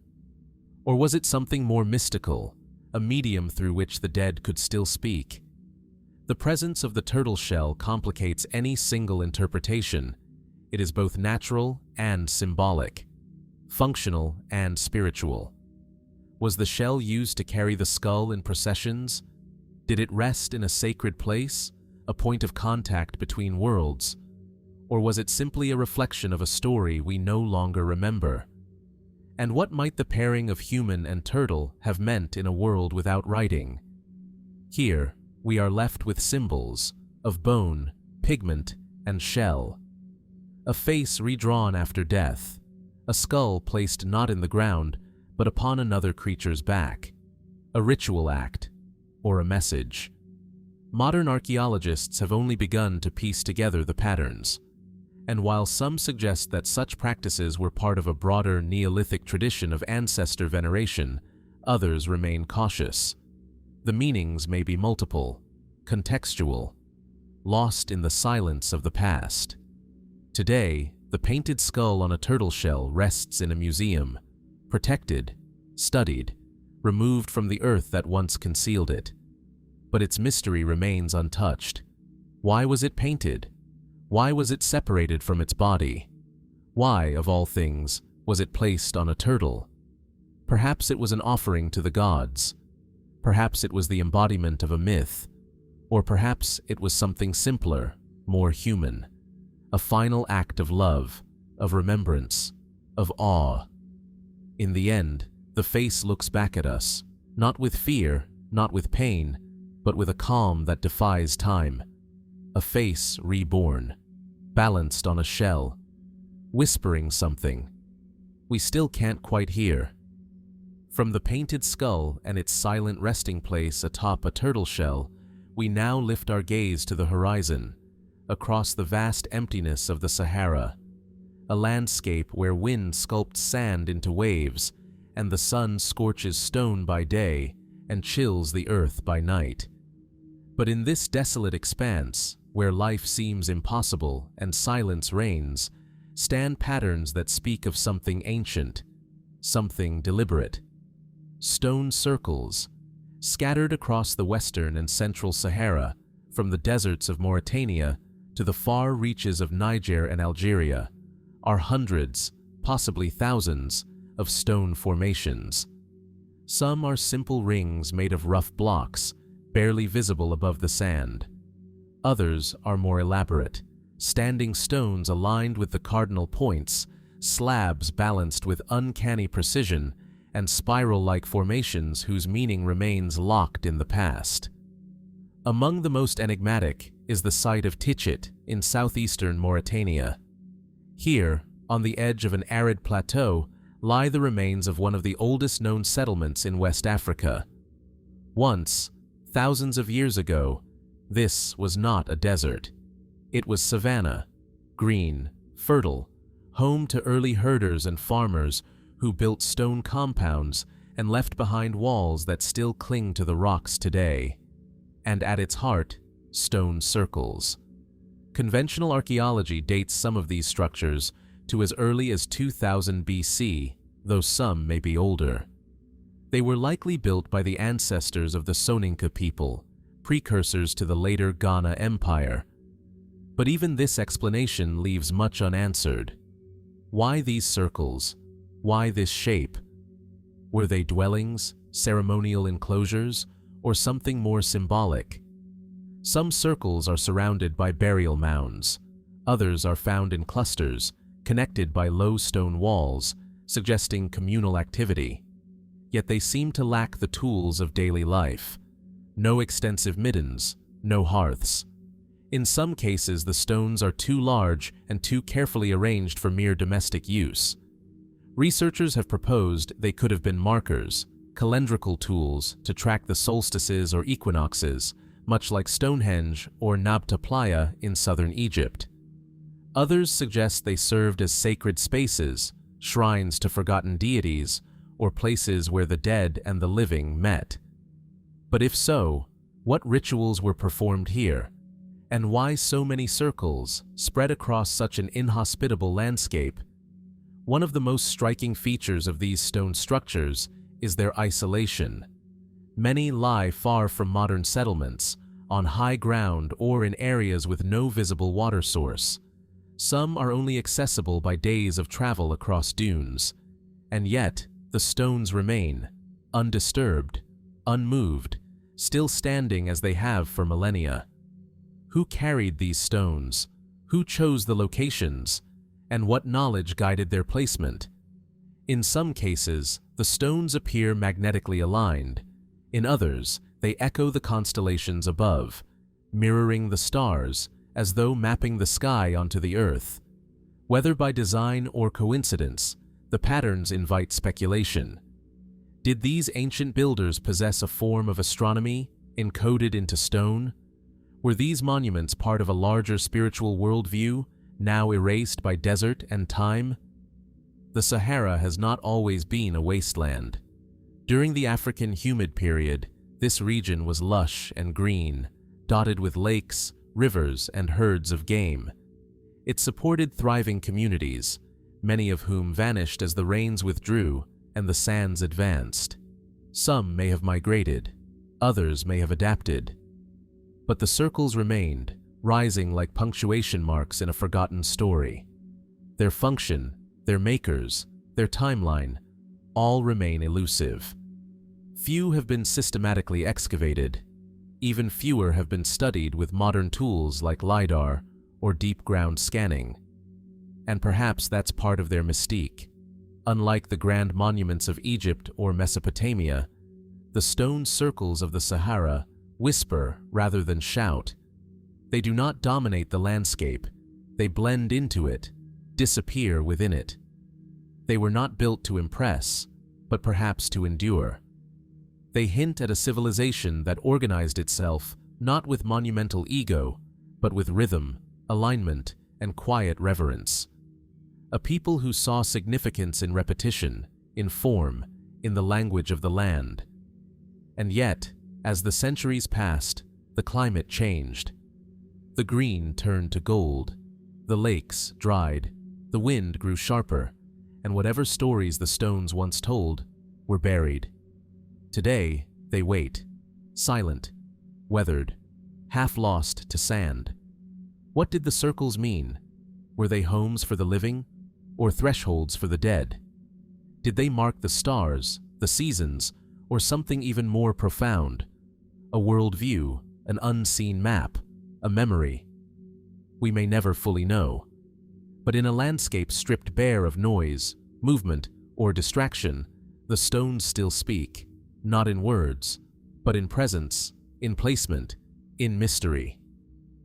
And as we gaze across the Sahara's endless horizon, we're left with a single, quiet question. What ancient hands laid these stones, and what truth were they trying to leave behind?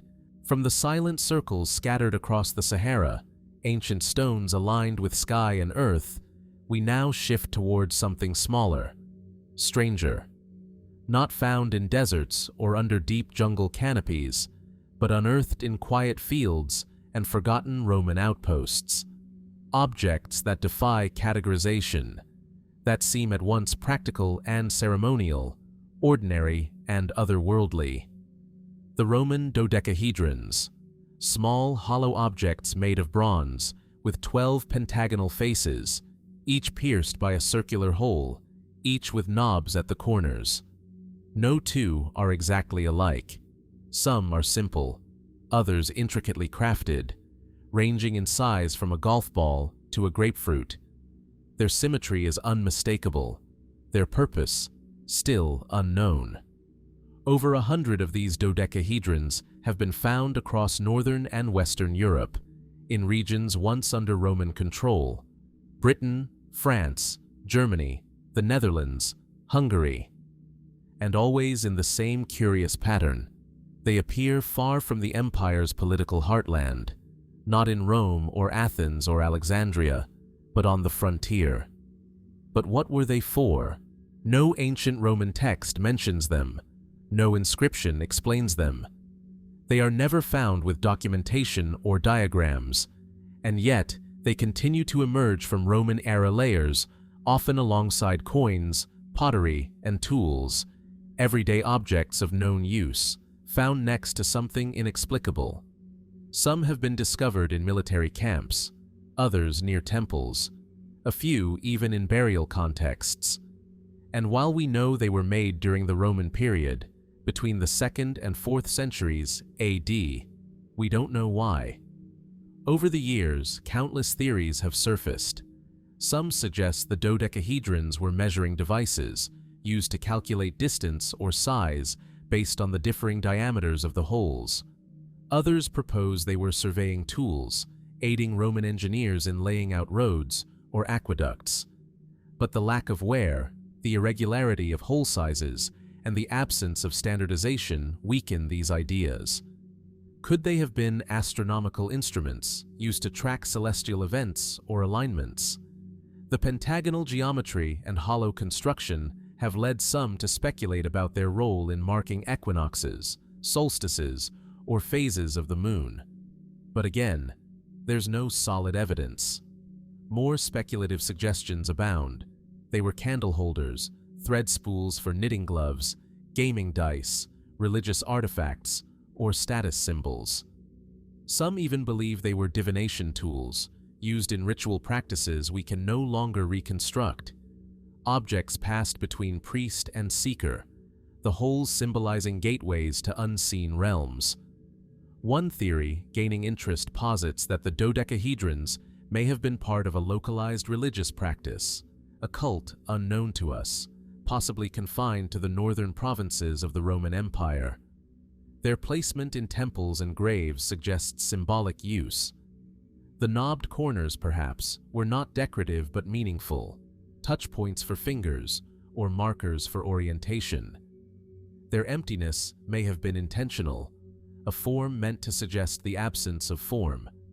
And then there's the question of why they disappear. After the 4th century, no new dodecahedrons appear. The practice, or the knowledge, vanishes, as if a ritual was abandoned, a craft forgotten, a need no longer felt. Why? Was it the spread of Christianity, replacing old traditions with new doctrine, a cultural shift, or something more subtle, a loss of local identity in the face of imperial change? In many ways, the dodecahedrons remind us how fragile knowledge can be, how even within a literate, expansive empire like Rome, a single artifact can escape explanation, survive the fall of empires, but not the memory of meaning. Modern reconstructions have tried to make sense of them. Some hobbyists have used replicas to project light through the holes, suggesting a role as optical devices. Others have 3D printed them, threading yarn or setting candles inside, hoping function will reveal itself through form. But the truth remains elusive. We're left with an object that defies classification, too complex to be accidental, too consistent to be meaningless, and yet too mysterious to be understood. What kind of culture crafts such precise geometric forms and leaves no record of their use?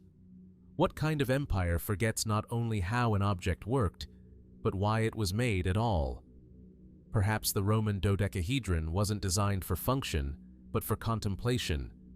Perhaps its mystery is its purpose, a puzzle offered to time, a question posed across centuries, because when we hold one in our hands, cold, hollow, and silent, we're reminded of something ancient cultures knew well, that not all knowledge must be written. Some is encoded in shape, in space, in silence. And so we wonder, was the dodecahedron a tool, a symbol, a prayer? Or was it something else entirely, something we haven't yet learned to see? Its 12 faces reflect not only light, but the limits of what we can know, and what still waits to be rediscovered in the shadows of the past. From the hollow geometries of the Roman dodecahedrons, objects that refuse to reveal their meaning, we now turn to something more familiar in form, but equally profound in mystery. A clay tablet, cracked, weathered, inscribed with tiny wedge-shaped marks. An object so simple in appearance, and yet so extraordinary in what it contains. It was unearthed in ancient Mesopotamia, where the great cities of Babylon once rose beside the slow-moving waters of the Euphrates. A land of ziggurats and libraries, kings and scribes. A place where the sky was not just observed, but measured, mapped, and woven into the very fabric of everyday life. The Babylonian Eclipse tablet, catalogued as BM33066 in the British Museum, is one of the clearest surviving records of how this ancient civilization tracked the heavens. It contains a list of solar and lunar eclipses, recorded with astonishing precision. Each entry marks not only the date of the event, but also its nature, direction, and duration. Some tablets even include political consequences or omens associated with the eclipse, a blending of science and spirituality that defined Babylonian thought. The most famous among these is the Saros Cycle tablet, which documents a series of 38 lunar eclipses that occurred over a period of 223 lunar months, just over 18 years. A cycle still used by astronomers today to predict the recurrence of eclipses. Somehow, over 2,500 years ago, Babylonian scholars had already discovered this pattern, without telescopes, without computers, without satellites. How? This question continues to puzzle historians of science. The Babylonians were careful observers. They maintained generations-long records of celestial events, each meticulously inscribed in cuneiform, often by temple scribes trained in both astrology and mathematics. But even so, the level of sophistication required to identify and track the Saros cycle is remarkable. Was it pure empirical observation, refined over centuries of skywatching? Or did they possess a conceptual model of the cosmos more advanced than we have credited? Some scholars believe they used a kind of proto-trigonometry, geometric calculations inferred from planetary movement, to predict when eclipses would occur. Others suggest that the knowledge may have been inherited from even earlier cultures, then codified and expanded in Babylon's great scribal schools. And yet, beyond the technical brilliance lies something deeper. To the Babylonians, the eclipse was never merely a physical event. It was a sign, a message, a warning. Lunar eclipses were often seen as omens for kings, solar eclipses as portents of upheaval, disease, or war. The sky was not just a backdrop, it was an active voice in the affairs of men. In one tablet, an eclipse is followed by a record of famine. In another, a king dies. The connections may be coincidental, but the belief was firm. The heavens and the earth moved in harmony, and to ignore the signs was to court disaster. Here is where mystery deepens. Because while many ancient cultures observed the skies, Egyptians with their star clocks, Mayans with their calendars, it is in Babylon that we see the first clear synthesis of astronomy and prediction. A form of science not rooted in material exploration, but in pattern and rhythm, in meaning. And one can't help but wonder, was it merely pattern recognition, or something more? Some researchers have noted that Babylonian astronomical texts sometimes describe the moon's behavior with remarkable abstraction, speaking not just of visible motion, but of ideal motion. They imagined the moon's path not just as it appeared, but as it should appear, in a perfect model. This suggests a leap beyond observation, a shift into conceptual, even theoretical thinking. Could it be that the Babylonians possessed not only cycles and charts, but early algorithms? Was their eclipse science more than just a record? Was it a kind of encoded sky mathematics? Modern studies of tablets like BM33066 suggest yes. The tablet doesn't just list events, it predicts them. It uses modular arithmetic, positional notation, and sophisticated timekeeping methods. Some texts even reveal corrections made by later scribes, indicating an ongoing refinement, a living body of knowledge. And yet, for all this brilliance, the full scope of their system remains obscured. Many tablets are broken, others untranslated. Some may still lie buried beneath Iraqi soil, fragments of lost libraries waiting to be uncovered. So, what else did they know? What other cycles, what other patterns might be encoded in the tablets we have yet to read? And is it possible that even now, modern astronomy owes more to Babylon than we understand?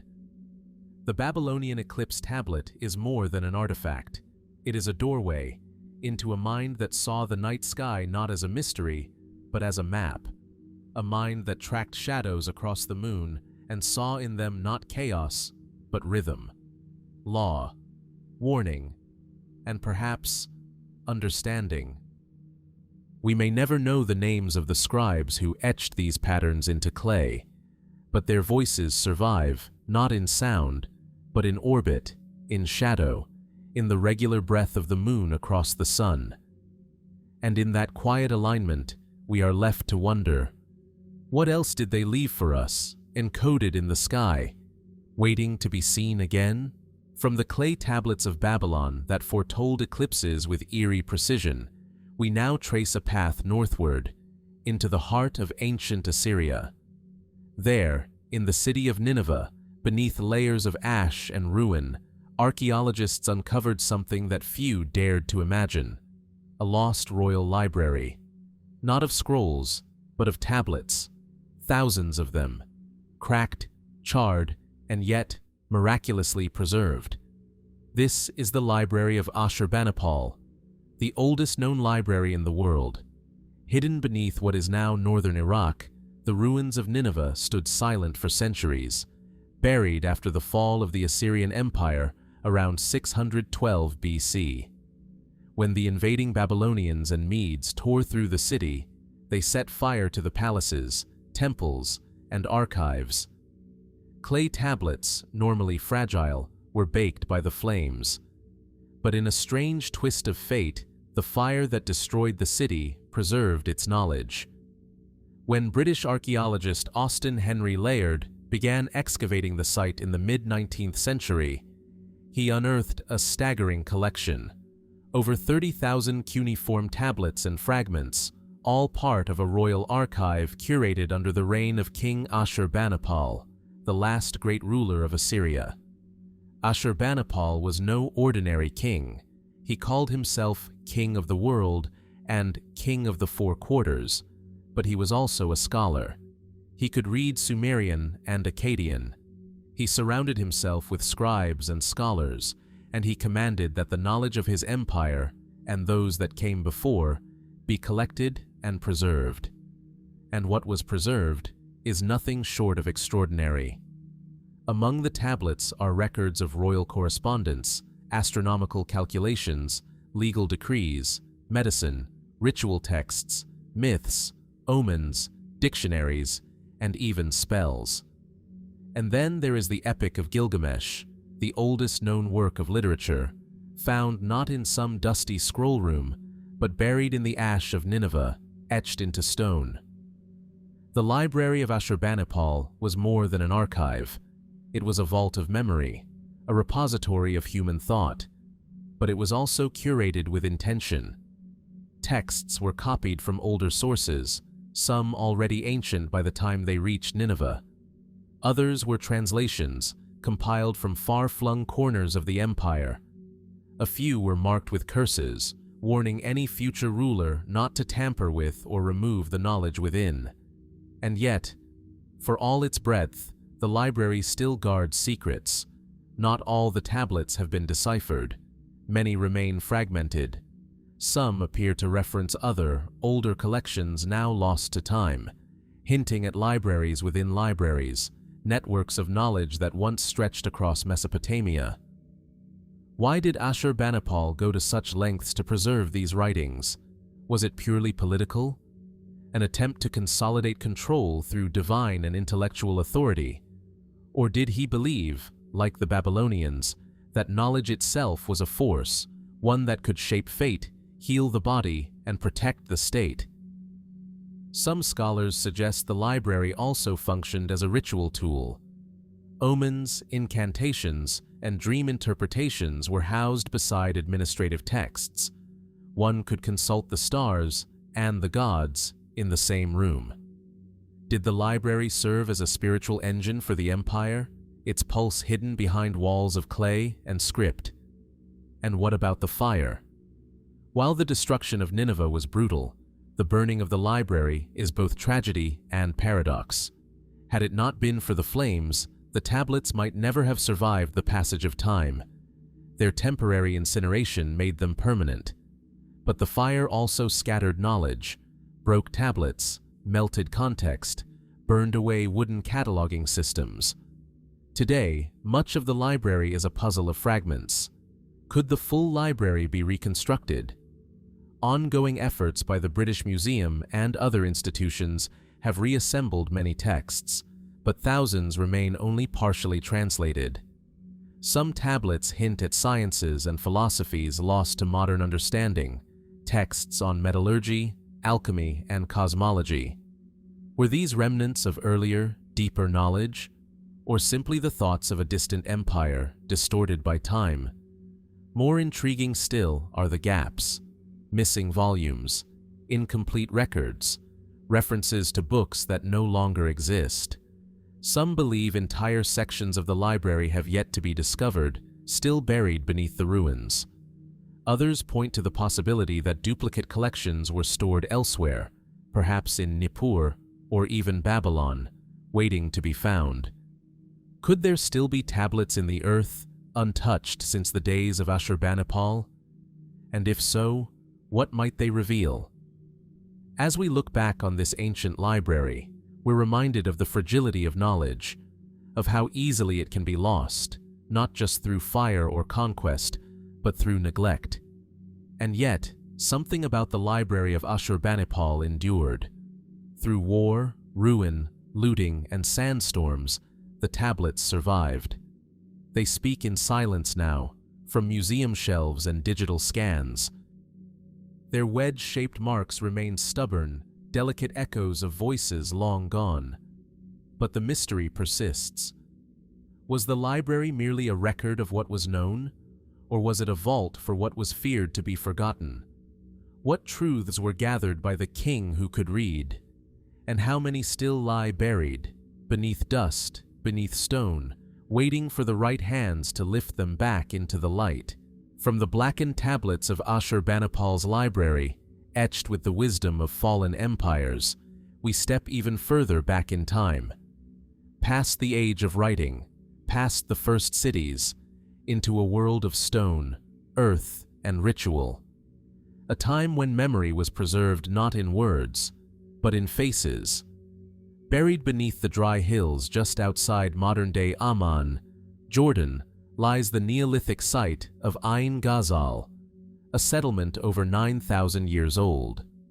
Long before the pyramids, long before Sumer, people lived here in mud brick homes, cultivating crops, herding animals, and shaping the landscape with intention.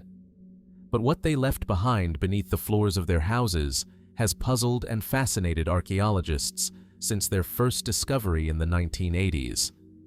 Dozens of human figures, some standing, others kneeling, made of lime plaster and reeds, their surfaces smooth and pale, their eyes wide and black with bitumen. Statues nearly life-sized, buried in pits, sealed beneath layers of soil. And what draws us most are their faces. They wear masks, flat, expressionless, almost alien in their simplicity. The features are stylized, thin lips, narrow noses, oversized eyes, blank stares.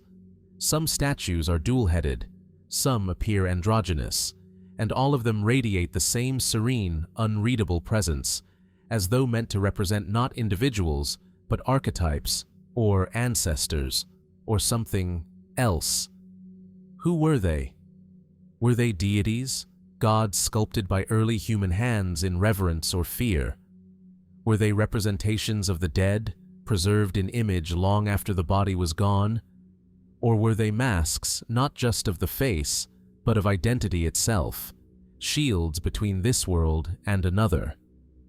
Mainstream archaeology suggests the statues may have been part of an ancestor cult, created for ritual purposes, then deliberately buried after use. Similar traditions have been found across the ancient Near East, where skulls of the deceased were plastered and painted, preserved in shrines or beneath homes. But the statues of Ain Ghazal go far beyond decoration. They are whole bodies, sculpted with effort, care, and purpose, and they were never meant to be seen for long. Each statue was made from a fragile material, a mixture of lime plaster over a core of bundled reeds. Once complete, they were not displayed in public spaces. Instead, they were buried, hidden in specially dug pits, often in groups. Some sets include children, adults, and ambiguous figures side by side, suggesting a narrative we no longer understand. Why create such lifelike forms only to enter them immediately? Were they part of a sacred ritual, a cycle of birth, death, and renewal? Or did they represent something even more abstract? Spirits, archetypes, or mythic ancestors whose presence had to be invited, and then returned to the earth? No written language remains from this time to guide interpretation. No myths, no legends, only the statues themselves and the careful manner of their burial. Some scholars have noted that the figures lack genitalia, blurring gender and individual identity. Others see in the dual-headed statues a symbolic dualism, perhaps life and death, light and dark, or body and spirit. The faces, especially the masks, remain the most haunting detail. They are neither smiling nor grim. They don't seem to emote in any familiar way. And yet, they watch, intently, patiently. They seem to wait. Are these the earliest portraits in human history? Or are they not portraits at all, but vessels? Could the masks represent a transformation? A passage between human and divine? Between personhood and something beyond? The people of Ain Ghazal lived at a pivotal time in human development, when nomadic life was giving way to permanent settlement, when agriculture reshaped the landscape, and when spiritual life began to take on more complex symbolic forms. In such a context, these statues may have been an early attempt to understand what it meant to be human, to embody the intangible, to give form to that which cannot be seen. But we can only speculate. The site itself continues to yield discoveries. Beneath homes and communal spaces, more statues and figurines have been found, each buried deliberately. Some suggest there may have been a designated sculpting space, a kind of sacred workshop, a place where clay and reed were infused with meaning. And yet, like so many Neolithic sites, much of Ain Ghazal has already been lost. Urban expansion has covered large portions of the ancient settlement. What remains is fragile, carefully preserved in museums and under excavation shelters. And the deeper meanings behind the statues, the rituals, the stories, the beliefs, remain out of reach. Still, they speak, not in language, but in form. They invite us to imagine a world without writing, where understanding was transmitted through gesture, symbol, and ceremony. A world where the face was not just a reflection of the self, but a bridge to something greater. So we are left with these questions. Were these masked statues offerings, memories, warnings? Were they representations of gods, or the very first mirrors of ourselves? And why, after shaping them with such care, were they buried as if to sleep forever? Perhaps the people of Ain Ghazal believed that some things must not be left above ground, that there is power in concealment, that memory, like the face behind a mask, sometimes reveals more in silence than in speech. Whatever their purpose, the statues remain, still, watchful, and, in their mystery, more alive than ever. From the quiet stairs of Ain Ghazal's masked statues, faces frozen in mystery, buried beneath the Neolithic soil, we now journey to the high, dry plateaus of South America. A land etched with ancient lines, steeped in myth, and home to one of archaeology's most peculiar enigmas, the elongated skulls of Peru. Scattered across burial sites from the coastal deserts of Paracas to the highlands of Cusco and the sacred valley beyond, these human skulls are unlike any others. They are unnaturally long, sloped at the back, stretched backward into dramatic cones, sometimes almost double the cranial volume of an average skull. And yet, these are not modern fabrications. They are real. Thousands of them have been unearthed, dating as far back as 2000 BC, preserved in the dry soil and burial chambers of pre-Incan civilizations. At first glance, the effect is startling, almost alien in appearance. Hollow sockets beneath exaggerated foreheads, cheekbones cast in shadow beneath the sloping dome of bone. And while some may initially resemble deformity or even fantasy, they speak to a deeply rooted tradition, a cultural practice passed from generation to generation. The process is known as cranial modification or intentional cranial deformation. It involves binding an infant's head with cloth or wood during the earliest months of life, when the bones are still soft and pliable. Over time, the skull reshapes, taking on elongated or flattened forms, depending on the desired effect. This practice was not unique to Peru. Variations of cranial modification have been found across the globe, from ancient Egypt to the Huns of Central Asia, from the Pacific Islands to the tribes of North America. But in the Andean region, it reached an unparalleled level of consistency and complexity. Why? What did the people of ancient Peru see in this elongated form? Was it a symbol of beauty, status, divinity? In Paracas, one of the earliest and most famous sites for elongated skulls, the burials often show signs of high social standing. Elaborate textiles, fine pottery, and well-constructed tombs surround the bodies.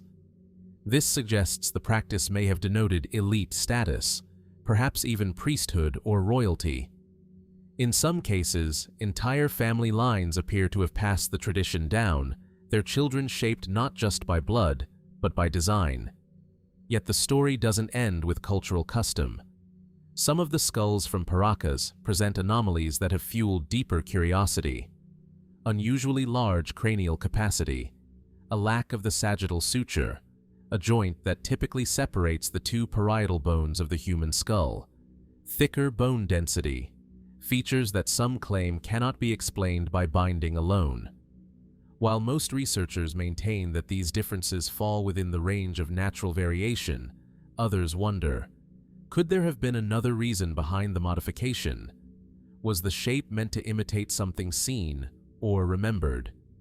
Fringe theorists have suggested that the elongation was an attempt to emulate gods, sky beings, or ancestral figures from a distant past.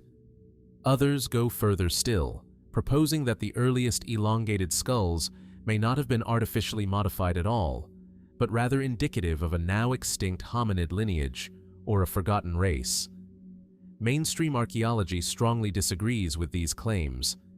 DNA analysis from Paracas remains shows them to be fully human, with genetic markers consistent with ancient Andean populations.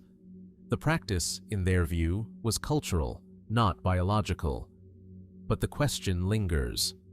Why would multiple, geographically isolated cultures around the world engage in the same practice? What made the elongated head so universally meaningful? In Peru, the form was carefully curated, not accidental, not random. There were styles, flat, conical, annular. Some were accompanied by facial tattooing, others by jewelry inserted into the ears or nose. These weren't just people, they were portraits of identity, of belonging, and perhaps of transformation. To reshape a child's skull is to literally shape the way they appear to the world.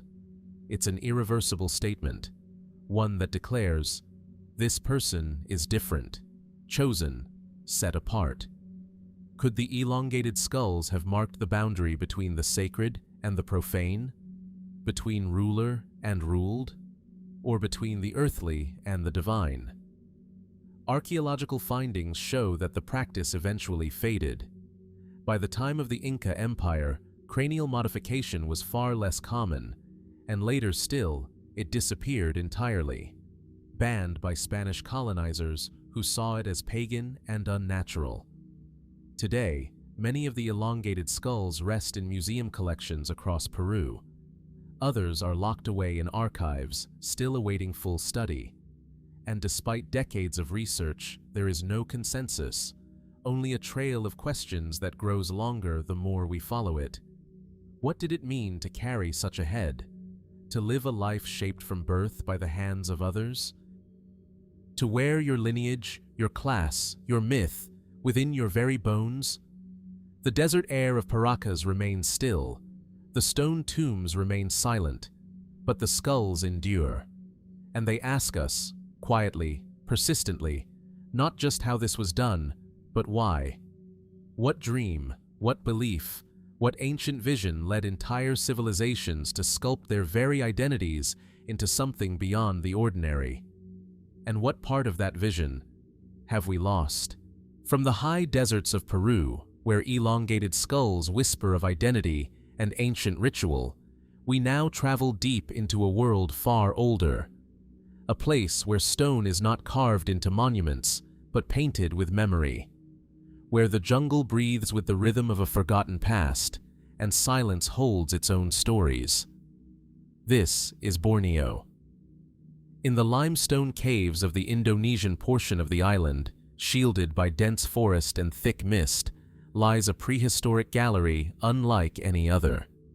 Known as the Lubang Jeriji Saleh Cave, it contains some of the oldest known hand stencils ever discovered, ghostly outlines left by human beings more than 40,000 years ago. The image is deceptively simple. A hand, pressed flat against the cave wall. Red pigment blown around it, leaving behind a negative imprint. Delicate, unmistakable, human. But this is no modern graffiti. Radiocarbon dating of the mineral deposits layered atop the pigment places the handprint to at least 39,900 BC, possibly older. That makes it among the oldest known artworks on Earth, older than the cave paintings of Lascaux in France, older than the famous hand stencils in Spain's El Castillo cave. And it raises a profound question. What compelled a person so long ago to mark their presence here? There are no names, no dates, no records, just the outline of a hand, a symbol of presence, of touch, of existence. It is not decorative, it is declarative. I was here. Who was this person? What did they see when they looked at the cave wall? Did they know their handprint would outlive them by millennia? The hand stencil is not alone.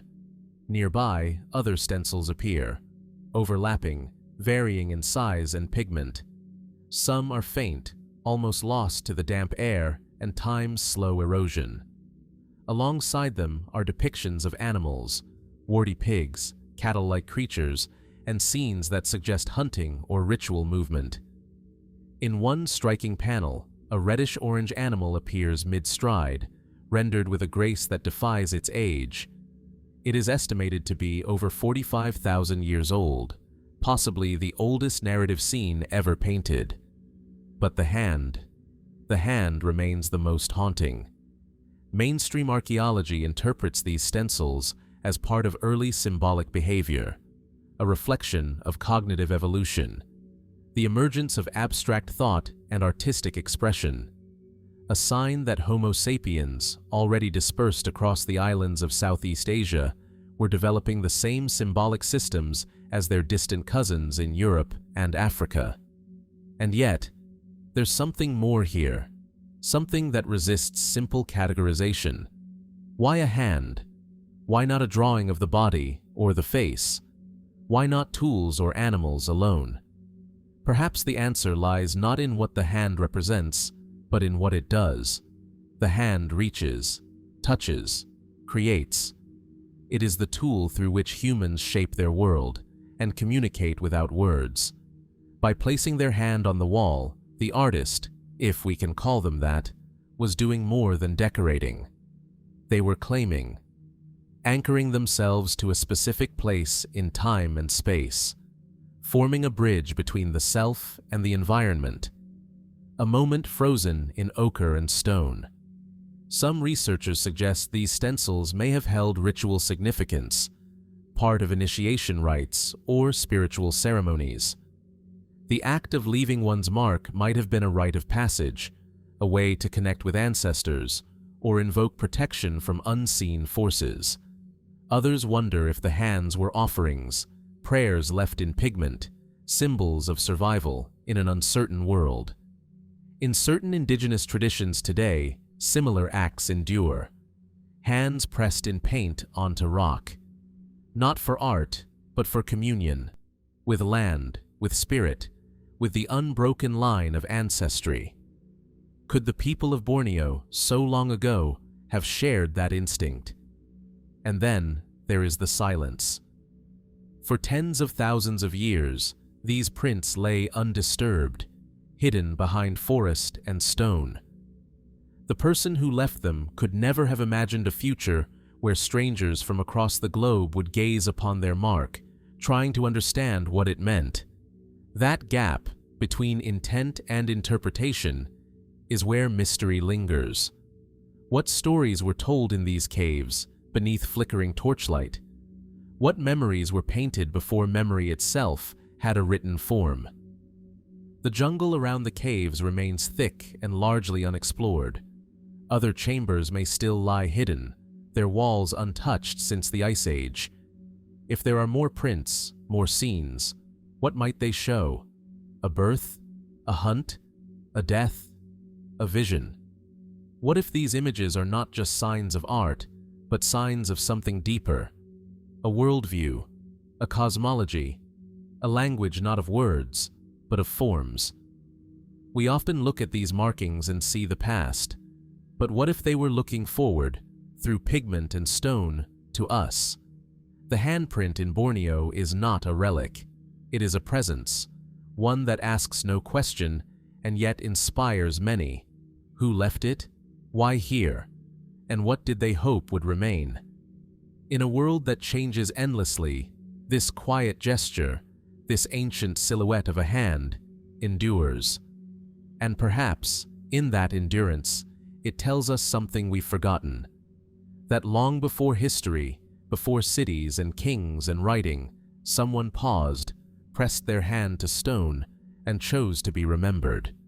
From a handprint on a cave wall in Borneo, one of the earliest expressions of human presence, we now shift forward in time and across continents to the tiled floors and stone walls of a Roman outpost on the Adriatic coast, a place where art, science, and empire converged, and where, in a quiet corner of a ruined house, something remarkable was left behind. A surgeon's toolkit. It was discovered in the House of the Surgeon, an excavated structure in the ancient Roman city of Rimini, Italy. Buried beneath layers of debris and ash, this small room once belonged to a man of uncommon skill. Inside, archaeologists unearthed over 150 delicate instruments, some of them eerily similar to tools found in modern hospitals: bronze scalpels with replaceable blades, bone levers, forceps, catheters, needles, probes, hooks, a speculum, even a small cupping vessel for drawing blood or extracting toxins. Every item was precisely crafted, carefully designed. Tools not of war, but of healing. And they raise a simple, yet profound question. How advanced was Roman medicine, really? For centuries, the image of Roman healthcare has been shaped by battlefield surgery, crude herbal remedies, and bleeding rituals. But the discovery of this toolkit suggests something far more refined, more clinical, more methodical. A world where anatomy was studied, procedures were standardized, and healing was an art guided by observation. The instruments themselves are intricate. Some are hinged, others notched or ridged for grip. The scalpels, in particular, show signs of interchangeable parts, evidence of modular design. These are not the improvisations of a desperate healer, but the tools of a trained professional, confident in his work. Who was he?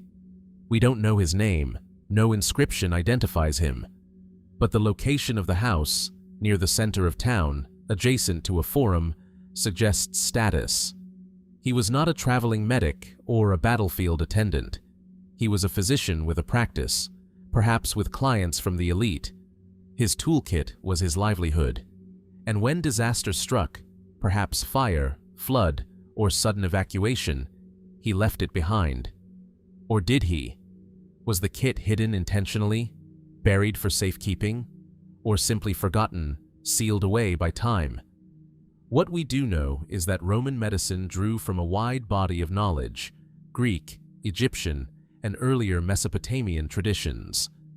Figures like Galen and Hippocrates left treatises on the humors, on surgery, on diet and disease.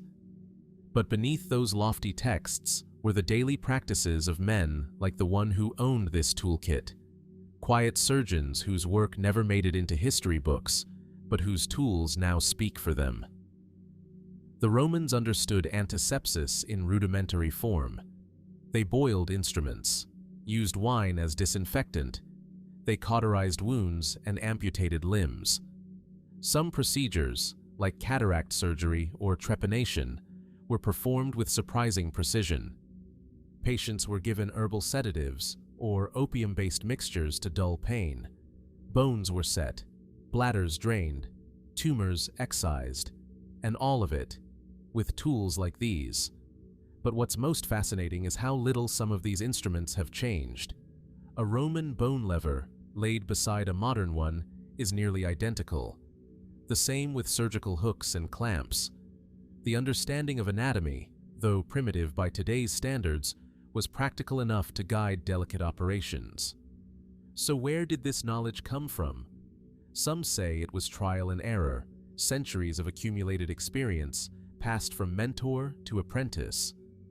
Others argue that a deeper, perhaps lost tradition of anatomical study once flourished, only to be suppressed or forgotten with the fall of the empire. And still others wonder, could Roman medicine have been more advanced than we assume?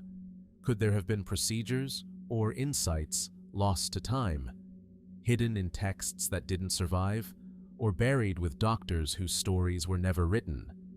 Fragments of ancient medical manuals hint at specialized knowledge, wound classifications, surgical case studies, descriptions of internal organs with surprising accuracy. The remains of hospitals, valetudinaria within military forts, suggest organized healthcare systems. Inscriptions and epitaphs speak of doctors skilled in opening the body and relieving suffering. Yet so much remains uncertain. Did these surgeons operate with genuine understanding, or were they guided more by experience than theory? Were these tools used to save lives, or merely prolong them under pain? And what of the surgeon himself? Was he celebrated, feared, revered? In ancient Rome, medicine held a strange position, respected but not always trusted. Physicians were sometimes slaves, sometimes elites.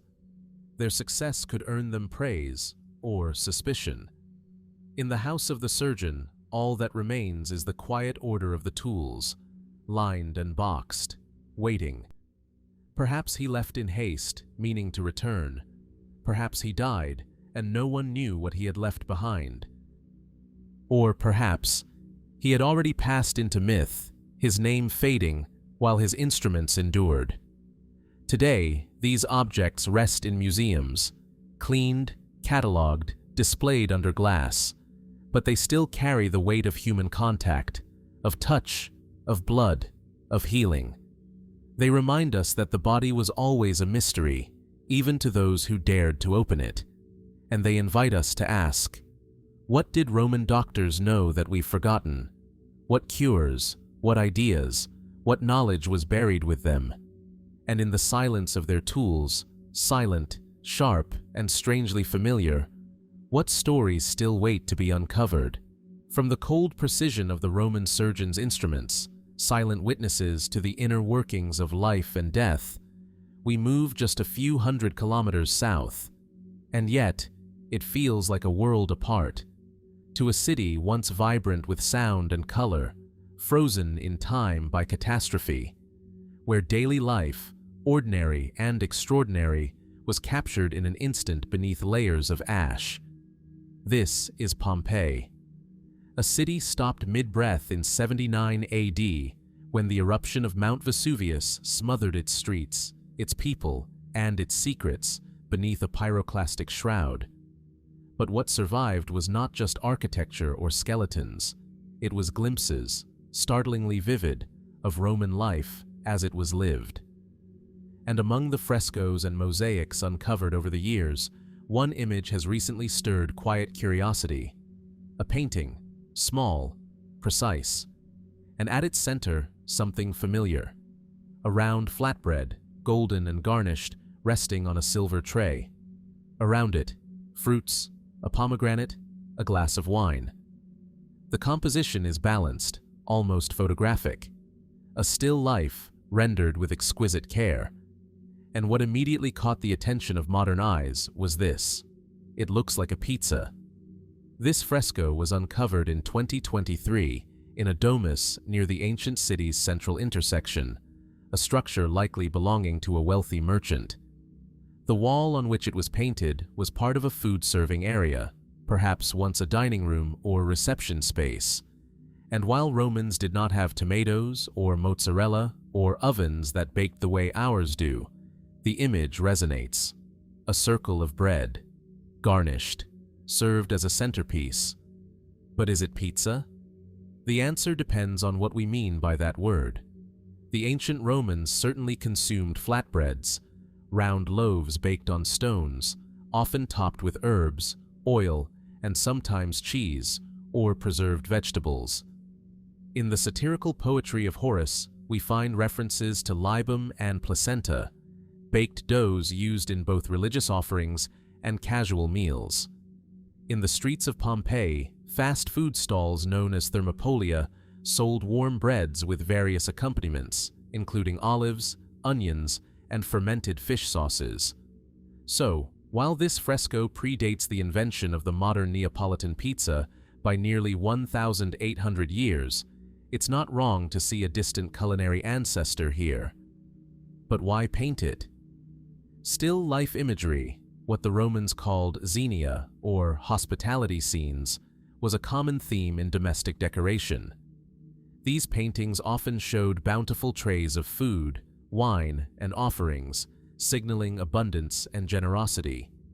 But they were also symbolic, evoking themes of mortality, transience, and the pleasures of the senses. To eat was to live. To host was to be human. To serve a meal was to offer something of oneself. Could this painting, then, have been more than decoration? A coded message about generosity? Or perhaps an emblem of status, declaring the householder's access to fine ingredients, silverware, imported wine?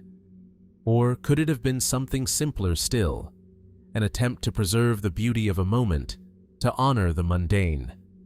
In many ways, that is what Pompeii gives us. Not just stories of emperors and armies, but of bakers and diners, of children and kitchens, of bread on a plate. And yet, as with all things Pompeian, there is always more beneath the surface. Why was this particular food item chosen for depiction? Its simplicity is striking. It lacks the extravagance of some other Xenia frescoes. No roast meats, no overflowing platters. Just a circle of bread, humble but central. Was it a regional specialty? A family favorite? A dish passed down through generations? Could it have held ceremonial significance, perhaps tied to household rituals, ancestral offerings, or seasonal feasts? Or is its power precisely in its ordinariness? A reminder that what matters most often lies in the everyday. That something as simple as bread, painted with care and preserved by disaster, can speak across millennia. And what of the unknown artist, whose hand applied pigment to plaster 2,000 years ago? What did they see when they painted it?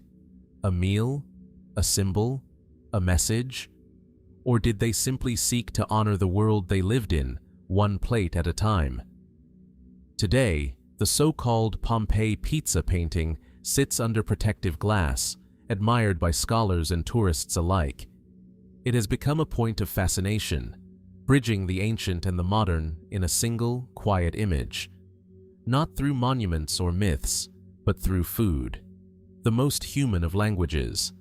And yet, the painting resists full translation.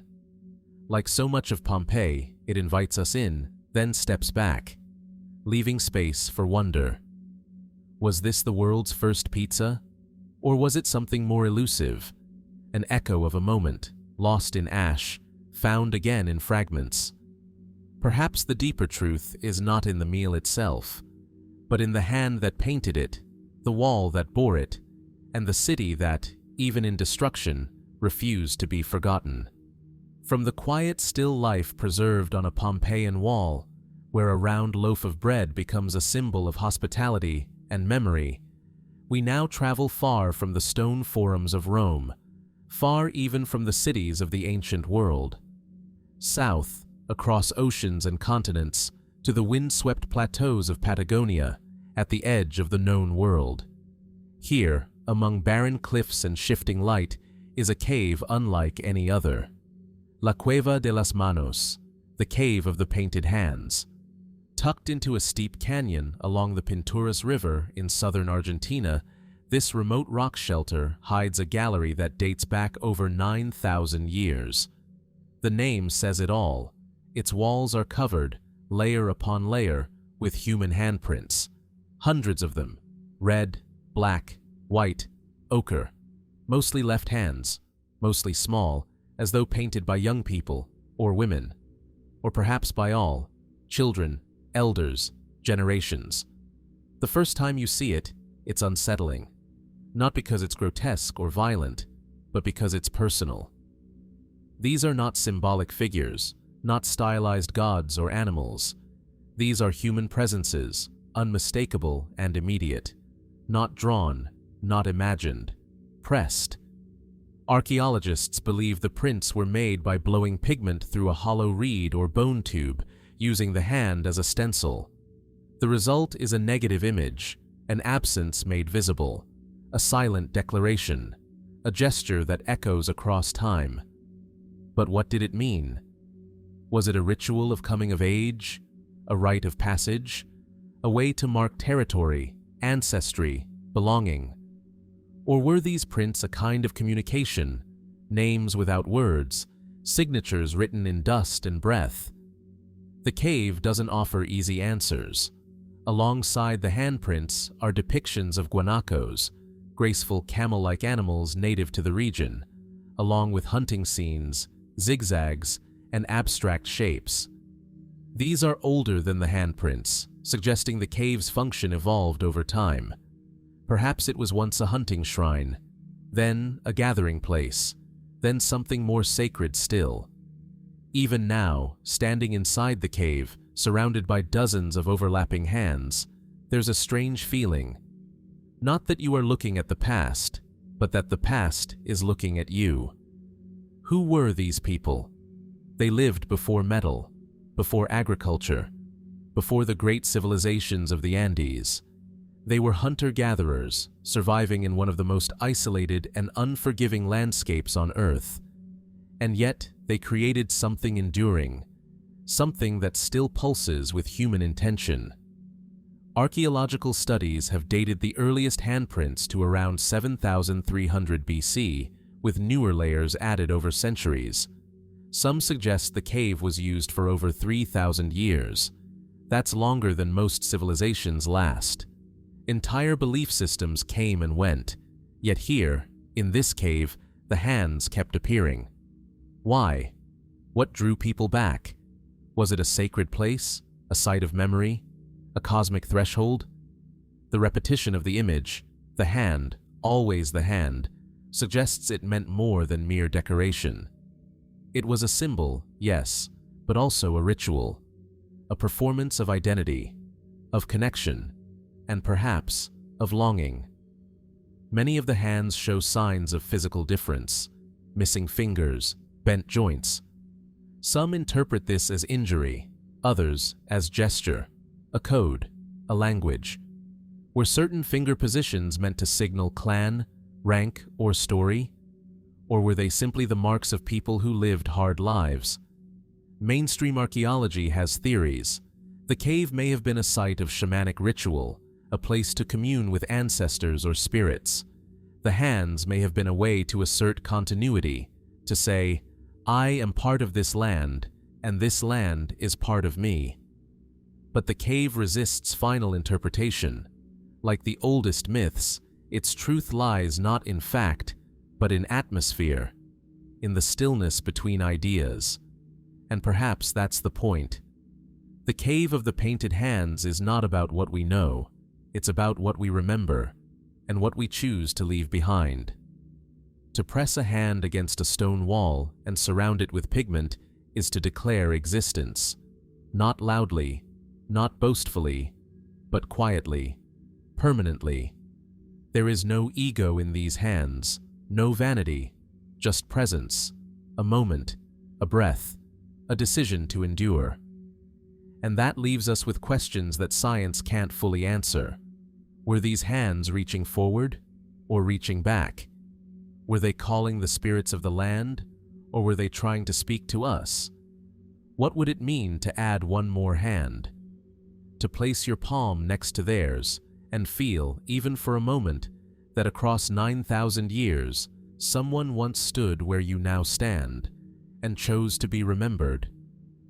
The cave offers no reply, only silence and hands, waiting. From the windswept cave walls of Patagonia, where hands reach out to us from the edge of prehistory, we now travel north, to a land of long twilight, black soil, and silent stones. A place where the past does not rise in ruins, but lies buried, waiting, beneath fields that seem empty. This is Gjellestad, in southeastern Norway, a patch of farmland near the Oslofjord, where for centuries nothing remarkable had been seen. Just grass, tilled earth, and the passing of seasons. Until, in 2018, a ground-penetrating radar survey revealed something extraordinary. A ship. Long, elegant, hidden beneath just half a meter of soil. It was not the remains of a harbor or a coastal wreck. This vessel was deliberately buried inland, beneath a mound that had since eroded away. A Viking ship, placed beneath the earth over 1,000 years ago, not to sail seas, but to ferry someone into the afterlife. Roughly 65 feet in length, its outline emerged from the radar scans with eerie clarity. The central keel, the ribs, the tapering ends. All of it preserved in shadow, invisible from above, yet unmistakable. It was a burial, the kind reserved for nobility, or someone of profound significance. Who was laid to rest inside? That remains unknown. No body has yet been found. But the ship was accompanied by traces of longhouses, feasting halls, and other burial mounds, suggesting this was once a sacred site, a Viking Age complex of power, ritual, and memory. What kind of person was granted a ship for a tomb? In Viking culture, such burials were rare, reserved for kings, chieftains, or warriors of high esteem. And yet, these ships were more than just symbols of status. They were metaphors for life, for death, and for the voyage between the two. To be buried in a ship was to continue the journey, to cross into the unknown with dignity, with purpose, with honor. The ship beneath the Gjellestad field speaks to that belief. It is not merely a grave, it is a declaration. And yet, this one lay hidden for over a millennium. Why? Was it forgotten, concealed, or simply consumed by time and weather? We know that many Viking burial mounds were destroyed during Christianization, flattened, reused, or quietly erased. Could this have been part of that sweeping shift, a memory intentionally buried? Archaeologists moved quickly. By 2020, a full excavation was underway. What they found beneath the soil was delicate, partially decayed wood, iron rivets, outlines of structure. The ship had suffered from rot, but its shape endured, impressed into the soil like a negative image. A ghost, iron nails, a possible grave chamber, fragments of weapons and gear. But no treasure, no body. Had the grave been looted, or was the absence itself intentional? Speculation began to grow. Could this be the grave of a Viking queen? Some burials of high-status women have included ships, weapons, and symbols of command. Or was this the resting place of a king whose name no longer survives? Perhaps a sea raider, a poet warrior, a leader of a forgotten tribe? And if so, why here? Gjellestad is not remote, but it is quiet, tucked inland near the ancient roadways of the Østfold region, close to rivers, close to trade routes, a land of transitions. Perhaps that's what drew them, to be buried not in isolation, but at the crossroads of movement and memory. The ship rests within what was once a mound, an artificial hill raised by many hands, meant to be seen from afar. These mounds were both monuments and messages. They told travelers, someone of consequence lies here. They shaped the landscape with meaning. And then, over time, they vanished. Could there be more beneath these fields? Already, radar has revealed other structures, longhouses, enclosures, outbuildings. Was this a royal estate, a ceremonial center, a place of pilgrimage or seasonal gathering? Or could it be something even older, even deeper? Some theorists have proposed that Viking burial mounds were often placed atop sites of earlier ritual significance, pre-Viking sanctuaries, Bronze Age temples, or Neolithic settlements, a layering of sacred space, one culture atop another. If so, the ship burial at Gjellestad may be only the most recent layer in a story stretching back thousands of years. And what of the ship itself? Its design is consistent with Viking-era construction: curved prow, shallow draft, clinker-built hull. These were ships made for both rivers and sea, for exploration, trade, and conquest. Some bore warriors across the North Sea, others brought settlers to Iceland, Greenland, even North America. But this one went nowhere, except downward, into the earth. Its final voyage not over water, but into myth. Today, the ship has been removed, conserved, studied, but its presence still haunts the field where it lay, and the questions remain. Who was buried here? Why was their story lost? And how many more ships still rest, hidden beneath quiet ground, mute testaments to lives once lived at the edge of the known world? The field is still.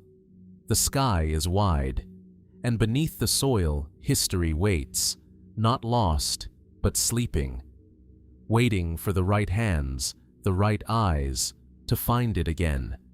From the green pastures of Norway, where a Viking ship once slumbered beneath the earth, we now move to the sun-soaked jungles of the Yucatan Peninsula.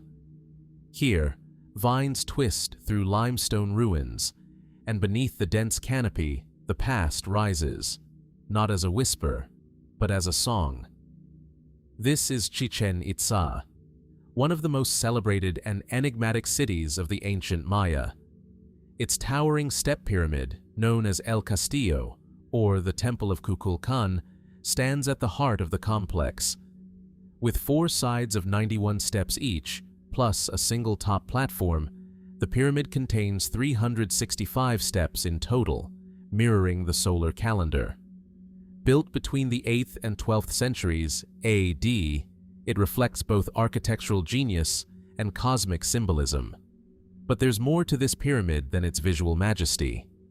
There is a sound, a phenomenon not carved into stone, but woven into the air itself. If you stand at the base of the staircase and clap your hands, a short, sharp sound, the echo that returns is unexpected. It does not mimic the original clap. Instead, it chirps, a descending tone, almost bird-like, ringing through the plaza like a hidden voice. Researchers and visitors alike have described the echo as resembling the call of the resplendent Quetzal, a sacred bird in Mesoamerican mythology. Its feathers adorned royalty, its image symbolized the gods, and its song, rare, elusive, was believed to carry divine resonance. But how is it possible that stone steps, placed centuries ago without modern technology, can mimic a bird's call so precisely? Some argue it's intentional, that the Maya, masters of astronomy and mathematics, were also deeply attuned to acoustics. The design of El Castillo, with its steep staircases, broad landings, and narrow corridors, could act like a sound filter, modifying and shaping echoes in specific ways.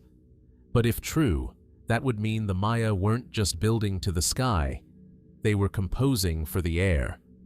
Did they test acoustics as they built, adjusting the angles and spacing to achieve the perfect echo? Did priests use this effect during rituals, clapping or speaking, so the voice of Kukulkan would seem to answer from above? Or could the sound have had a practical function, announcing processions, signaling events, directing crowds? Some archaeologists remain cautious. They point out that echo patterns may be coincidental, the byproduct of geometry and material. That many ancient structures produce strange echoes, and only in retrospect are they assigned meaning. After all, limestone is a natural sound reflector, and steps, by nature, create wave interference. But then again, the Maya were not accidental builders. From the alignment of pyramids to solstices, to the precise orientation of ball courts to cardinal directions, their cities were designed with purpose. And in a culture where sound, vision, and myth were inseparable, the idea of architectural acoustics is not far-fetched, especially when one considers that Chichen Itza's acoustics don't stop with El Castillo. At the Great Ball Court, a whisper from one end can be heard clearly at the other, over 500 feet away. Shouted speech bounces off the curved walls and echoes multiple times. Could these sounds have amplified ritual speeches or created a heightened sensory experience for those in attendance? And if the ball court speaks and the pyramid sings, what else in Chichen Itza listens? Could other buildings, now ruined or overgrown, have contained their own acoustic signatures? Did priests, astronomers, and rulers understand the power of sound in ritual space? More intriguingly, did the people believe that the gods themselves spoke through echo? The temple of Kukulkan was associated with descent, especially during the equinox, when sunlight casts a serpent-like shadow down the pyramid's northern balustrade. On these days, as the serpent of light slithers downward, the sound of the chirping Quetzal might also have been summoned. Light and sound together, announcing the return of the god. A spectacle not just for the eyes, but for the soul. Yet the mystery remains. How did the Maya discover this effect? Was it trial and error, a moment of inspiration, or part of a larger, now lost body of knowledge, one that fused architecture with music, religion with resonance? Some fringe theorists have suggested even more speculative ideas, that the pyramid was used in altered state rituals, where sound played a role in spiritual transport, that the echo was perceived as a voice from the underworld, or the sky, or that the temple encoded not just time and space, but vibration. Mainstream scholars remain grounded in evidence, but they agree on one thing: the chirping echo is real, measurable, reproducible, and profoundly strange. What it meant, though, what it was, we may never fully know.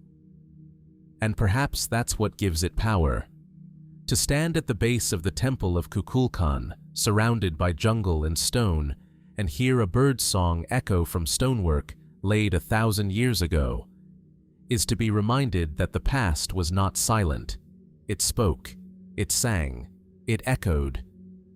And somewhere, between architecture and atmosphere, between science and spirit, the voice of the Maya still lingers. What else did they build into their world, not to be seen, but to be heard? From the echoes of Chichen Itza, where stone sings with the voice of a sacred bird, we descend into a different kind of silence. A silence not shaped by architecture or air, but by the stillness of a human skull. Cracked, cut, healed, and inlaid with gold. This is not myth, it is archaeology. In the highlands of Peru and Bolivia, and across regions once touched by the great Andean civilizations, the Inca, the Wari, the Tiwanaku, archaeologists have uncovered something remarkable and unsettling. Human skulls, dating back hundreds and even thousands of years, show unmistakable signs of ancient brain surgery. The procedure is called trepanation, the deliberate removal of a piece of the skull, exposing the brain beneath. But among these finds, a few are different. In some, the trepanned area isn't simply left open or covered by scar tissue. Instead, it is capped with thin sheets of gold. Thin, malleable, shaped to the wound like a crown over an old scar. How could this be? To perform cranial surgery today requires sterile tools, anesthesia, and specialized knowledge. Yet here, in pre-Columbian South America, we find evidence of survival. Bone regrowth, smooth edges, healed fractures. In some cases, the patients lived for years after the operation. The oldest trepanned skulls in the Andes date back to at least 1000 BC, with the practice continuing into the Inca period and possibly longer. Techniques varied: scraping, cutting, drilling, and each left its own signature. But the goal was always the same: relieve pressure, treat injury, perhaps even alter consciousness. What's most astonishing is the survival rate. Studies suggest that in some Andean cultures, over 80% of trepanned individuals survived the operation, a success rate that rivals, or even exceeds, some Civil War-era surgeries thousands of years later. These were not crude hacks. They were procedures performed with care, precision, and likely with a deep understanding of the body. But the golden inlays, those remain rare and mysterious. A handful of skulls, found in Peru, in elite burials or sacred sites, show these shimmering inserts. Not all are clearly medical. Some may be symbolic. Others show signs of both injury and healing. The use of gold raises the stakes of interpretation. Was the gold functional, meant to protect the wound? Or was it symbolic, marking the healed as sacred, blessed, or transformed? And what kind of knowledge did this require? The Andean peoples valued gold not for its economic worth, but for its spiritual resonance. It was the sweat of the sun, a material tied to divine essence, light, power. To place it inside the body, especially within the head, was no small gesture. It suggests not only craftsmanship, but theology, a belief that gold could heal or connect. Could these patients have been shamans, warriors, prophets? Or were they wounded leaders, restored with gold to signify their rebirth? Protection in a medical sense, and yet its placement over a healing wound suggests more than decoration. Was it a seal against evil spirits, a marker for the gods, or something entirely outside our categories? There are no written records to explain the practice. The Inca left behind knotted cords, not scripts. Their predecessors left art, architecture, and legend, but not language as we know it. And so the gold rests mute, offering more questions than answers. Even without the gold, the scale of ancient brain surgery in the Andes is staggering. Thousands of skulls bear the marks, no single civilization, no isolated healer. This was widespread, institutionalized, taught, preserved. In one burial, archaeologists discovered tools beside the trepanned remains: obsidian blades, tweezers, cloth. Evidence not of improvisation, but of a medical kit, a profession, perhaps even a guild. And in this landscape of mountains, spirits, and ancestors, healing the head may have meant more than healing the body. It may have meant restoring the soul. We tend to imagine ancient surgery as brutal, desperate, painful. But what if it wasn't? What if these procedures were performed not in terror, but in ritual? What if the operating space was a temple, the surgeon a priest, the patient willing? There are no definitive answers, only the quiet hum of gold beneath soil, the healed bone, the silent tools, and the growing awareness that those who came before us, long before antibiotics, long before scalpels, had found ways to reach into the most fragile part of the body and bring someone back. So, we are left with questions. Who were these surgeons, unrecorded and unnamed? How did they learn to open the skull without killing? Why did they place gold where others placed nothing? And what knowledge have we lost between the temples of the Andes and the textbooks of today? In the end, the skull speaks, not loudly, not clearly, but with the language of survival, of mystery, of hands that once opened a living head and left behind a mark of light. From the glint of ancient gold shaped to heal fractured skulls, we now descend into another burial, one far more intact, yet wrapped in an enigma just as profound. Not in the mountains of the Andes this time, but deep beneath the desert sands of Lower Egypt, in a place few expected to find untouched, in a tomb that, unlike its golden counterparts, shimmered with something colder, something rarer, the tomb of the Silver Pharaoh. It was 1939, and Egyptologist Pierre Montet was excavating at Tanis, once a capital city in the Nile Delta, buried beneath layers of mud and centuries of flooding. What he uncovered would stun the world, the only intact royal burial ever discovered in Egypt, even more complete than Tutankhamun's. But the name of this pharaoh? Largely unknown. His name was Pesusenes I, a 21st dynasty ruler who reigned around 1047 to 1001 BC, in a time when Egypt's power was fractured, its influence dimming, and its monuments slowly being forgotten by time. And yet, his tomb told another story. Stone sarcophagi stacked like nesting dolls, glimmering artifacts, beaded collars, ceremonial weapons, intricate funerary masks, all perfectly preserved. But it was the coffin itself that stood apart, crafted not of gold, like that of Tutankhamun, but of solid silver. A rarity in ancient Egypt, where gold was far more common and silver had to be imported, often from the Near East or even further afield. To encase a body in silver was not just a sign of wealth, it was a message, a mystery. Why silver? The ancient Egyptians associated gold with the flesh of the gods, but silver, rarer and more elusive, was thought to represent the bones of the gods, particularly those of the moon deity. Was Susenes aligning himself with lunar symbolism? Was his burial meant to evoke a different kind of eternity? And if so, what did he hope to become in death? Unlike the Valley of the Kings, where tombs were ransacked in antiquity, the necropolis of Tanis remained hidden under layers of mud brick, debris, and Nile silt. It was protected not by guards or curses, but by obscurity. Forgotten by robbers, bypassed by looters, it sat undisturbed for nearly 3,000 years. Inside, Montet found dazzling objects, solid silver bracelets, lapis lazuli scarabs, canopic jars of alabaster, inlays of turquoise and faience. And at the heart of it all, Susenes himself, wrapped in linen, his face covered with a haunting silver funerary mask, the eyes inlaid with obsidian and black stone, unblinking, eternal. But something about the tomb didn't add up. Susenes ruled during a turbulent time.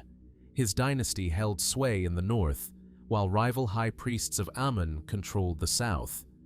It was not an age of empire or grand monuments. It was an age of fragmentation, of diplomacy, and quiet maneuvering.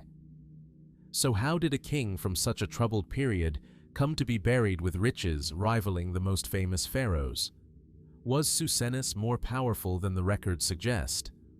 Or was this an elaborate attempt to project divine status in a time of national decline? Some scholars argue that Tanis was meant to mirror the glory of earlier capitals, its tombs copying the style of Thebes, its kings echoing the grandeur of past dynasties. Susenes, they say, was trying to preserve continuity, to root himself in the legacy of kingship even as Egypt drifted into political shadow. But others see something stranger. Among the artifacts were several non-Egyptian influences, Levantine motifs, imported materials, techniques not native to the Nile. Was Susenes fostering hidden international alliances? Could his wealth have come not from Egypt, but from trade or tribute from afar? More provocatively, was his silver coffin a symbol of something secret, a ritual identity that we no longer understand? The tomb itself was compact. Built in layers with unusual architectural features, it suggested both haste and precision. There was no grand descending corridor like in the Valley of the Kings, no elaborate murals. Instead, it was a chamber of containment, tight, sealed, as if it wasn't just a burial, but a vessel, designed to hold something in, or keep something out. And what of Susenus himself? His body was well preserved, thanks in part to the arid conditions, but also to careful embalming.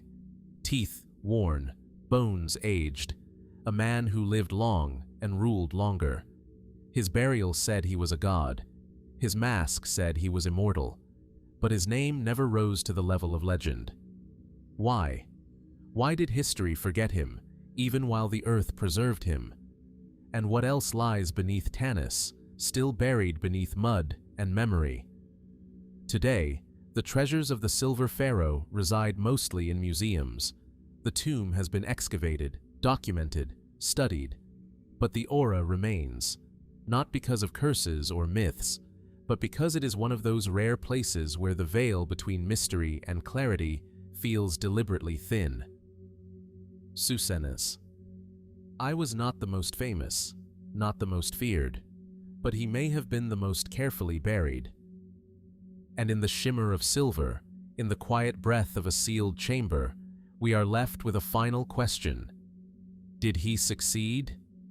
Not just in preserving his body, but in shaping how he would be remembered? Or was the silver merely a mirror, reflecting not just a king's power, but our own inability to ever truly see the full story of a life long gone? From the cool gleam of a silver sarcophagus in the depths of a forgotten royal tomb, we now travel even deeper, beyond empires, beyond kings, beyond recorded memory, to a time before cities, before writing, before the world was divided into history and myth. We arrive at the mouth of a cave in northern Spain, nestled in the rugged hills of Cantabria. Its name is El Castillo, the castle, but its walls hold something far older than any fortress. Inside, past the narrow passageways and silent chambers, a single mark waits in darkness, a red dot, no larger than a palm, pressed against the stone more than 40,000 years ago. This is the oldest known painted symbol created by a human hand, a single circle of ochre pigment applied with intention, not the product of erosion or accident, but of choice. It predates the pyramids by tens of thousands of years. It predates the earliest alphabets. It may even predate the arrival of modern Homo sapiens in the region, raising the possibility that it was created by Neanderthals. Just a red dot. But what does it mean? The cave itself is a vast canvas of prehistoric art. Discovered in the early 20th century, El Castillo contains hand stencils, abstract signs, and animal figures drawn in charcoal and ochre. Horses, deer, bison, ghost-like forms that ripple across the stone, frozen in movement. But the dots, especially the oldest, stand apart. In 2012, researchers used uranium-thorium dating techniques on the calcite layers above the pigment. The results were astonishing. One red disk, possibly a simple fingertip impression, was dated to at least 40,800 BC. That makes it the oldest cave painting yet discovered in Europe, and possibly the world. And yet, it says nothing. Or does it? What is a dot? It is a beginning, a point of origin, a mark that says, "I was here." It may be the first sentence in the book of human expression, a deliberate gesture, silent but enduring. Why did someone, in the depths of a cave, surrounded by darkness and silence, place this mark? Was it a message to others? A symbol of territory? A ritual act? Or simply the human desire to reach out into the unknown and leave something behind? Some archaeologists suggest that the dots were part of a counting system, or lunar calendar. Others believe they marked sacred spots within the cave, tied to rituals of hunting, fertility, or death. In some sites, similar markings align with natural rock formations or echo chambers, suggesting a connection between sound, space, and meaning. But the truth is, we don't know. We don't know the name of the person who painted it. We don't know what they believed, or feared, or hoped. We only know that they stood in this place, deep underground, and chose to make a mark. And that mark survived. If the painting truly predates modern humans in Europe, it may have been created by Neanderthals, a species once considered incapable of symbolic thought. But recent discoveries challenge that assumption. Neanderthals buried their dead. They made tools, they used pigments, and perhaps they painted. If so, the dot becomes even more profound. It would mean that art did not begin with us, that the urge to express, to leave a sign, runs deeper than language or civilization. It is not merely cultural, it is biological, innate, a flame carried across species, across time. And what of the red pigment? Ochre, an iron-rich mineral, was among the first materials used by prehistoric artists. It was ground, mixed with water or fat, and applied with fingers, reeds, or hollowed bones. Its color resembles blood, fire, clay. In many ancient cultures, red was linked to life, to birth, to power. To paint in red was not just to decorate, but to declare. So was this dot a symbol of life, a gesture of defiance, a prayer? Or was it all of these, and something more? Some researchers suggest the act of descending into the cave was itself a ritual. These places were not shelters.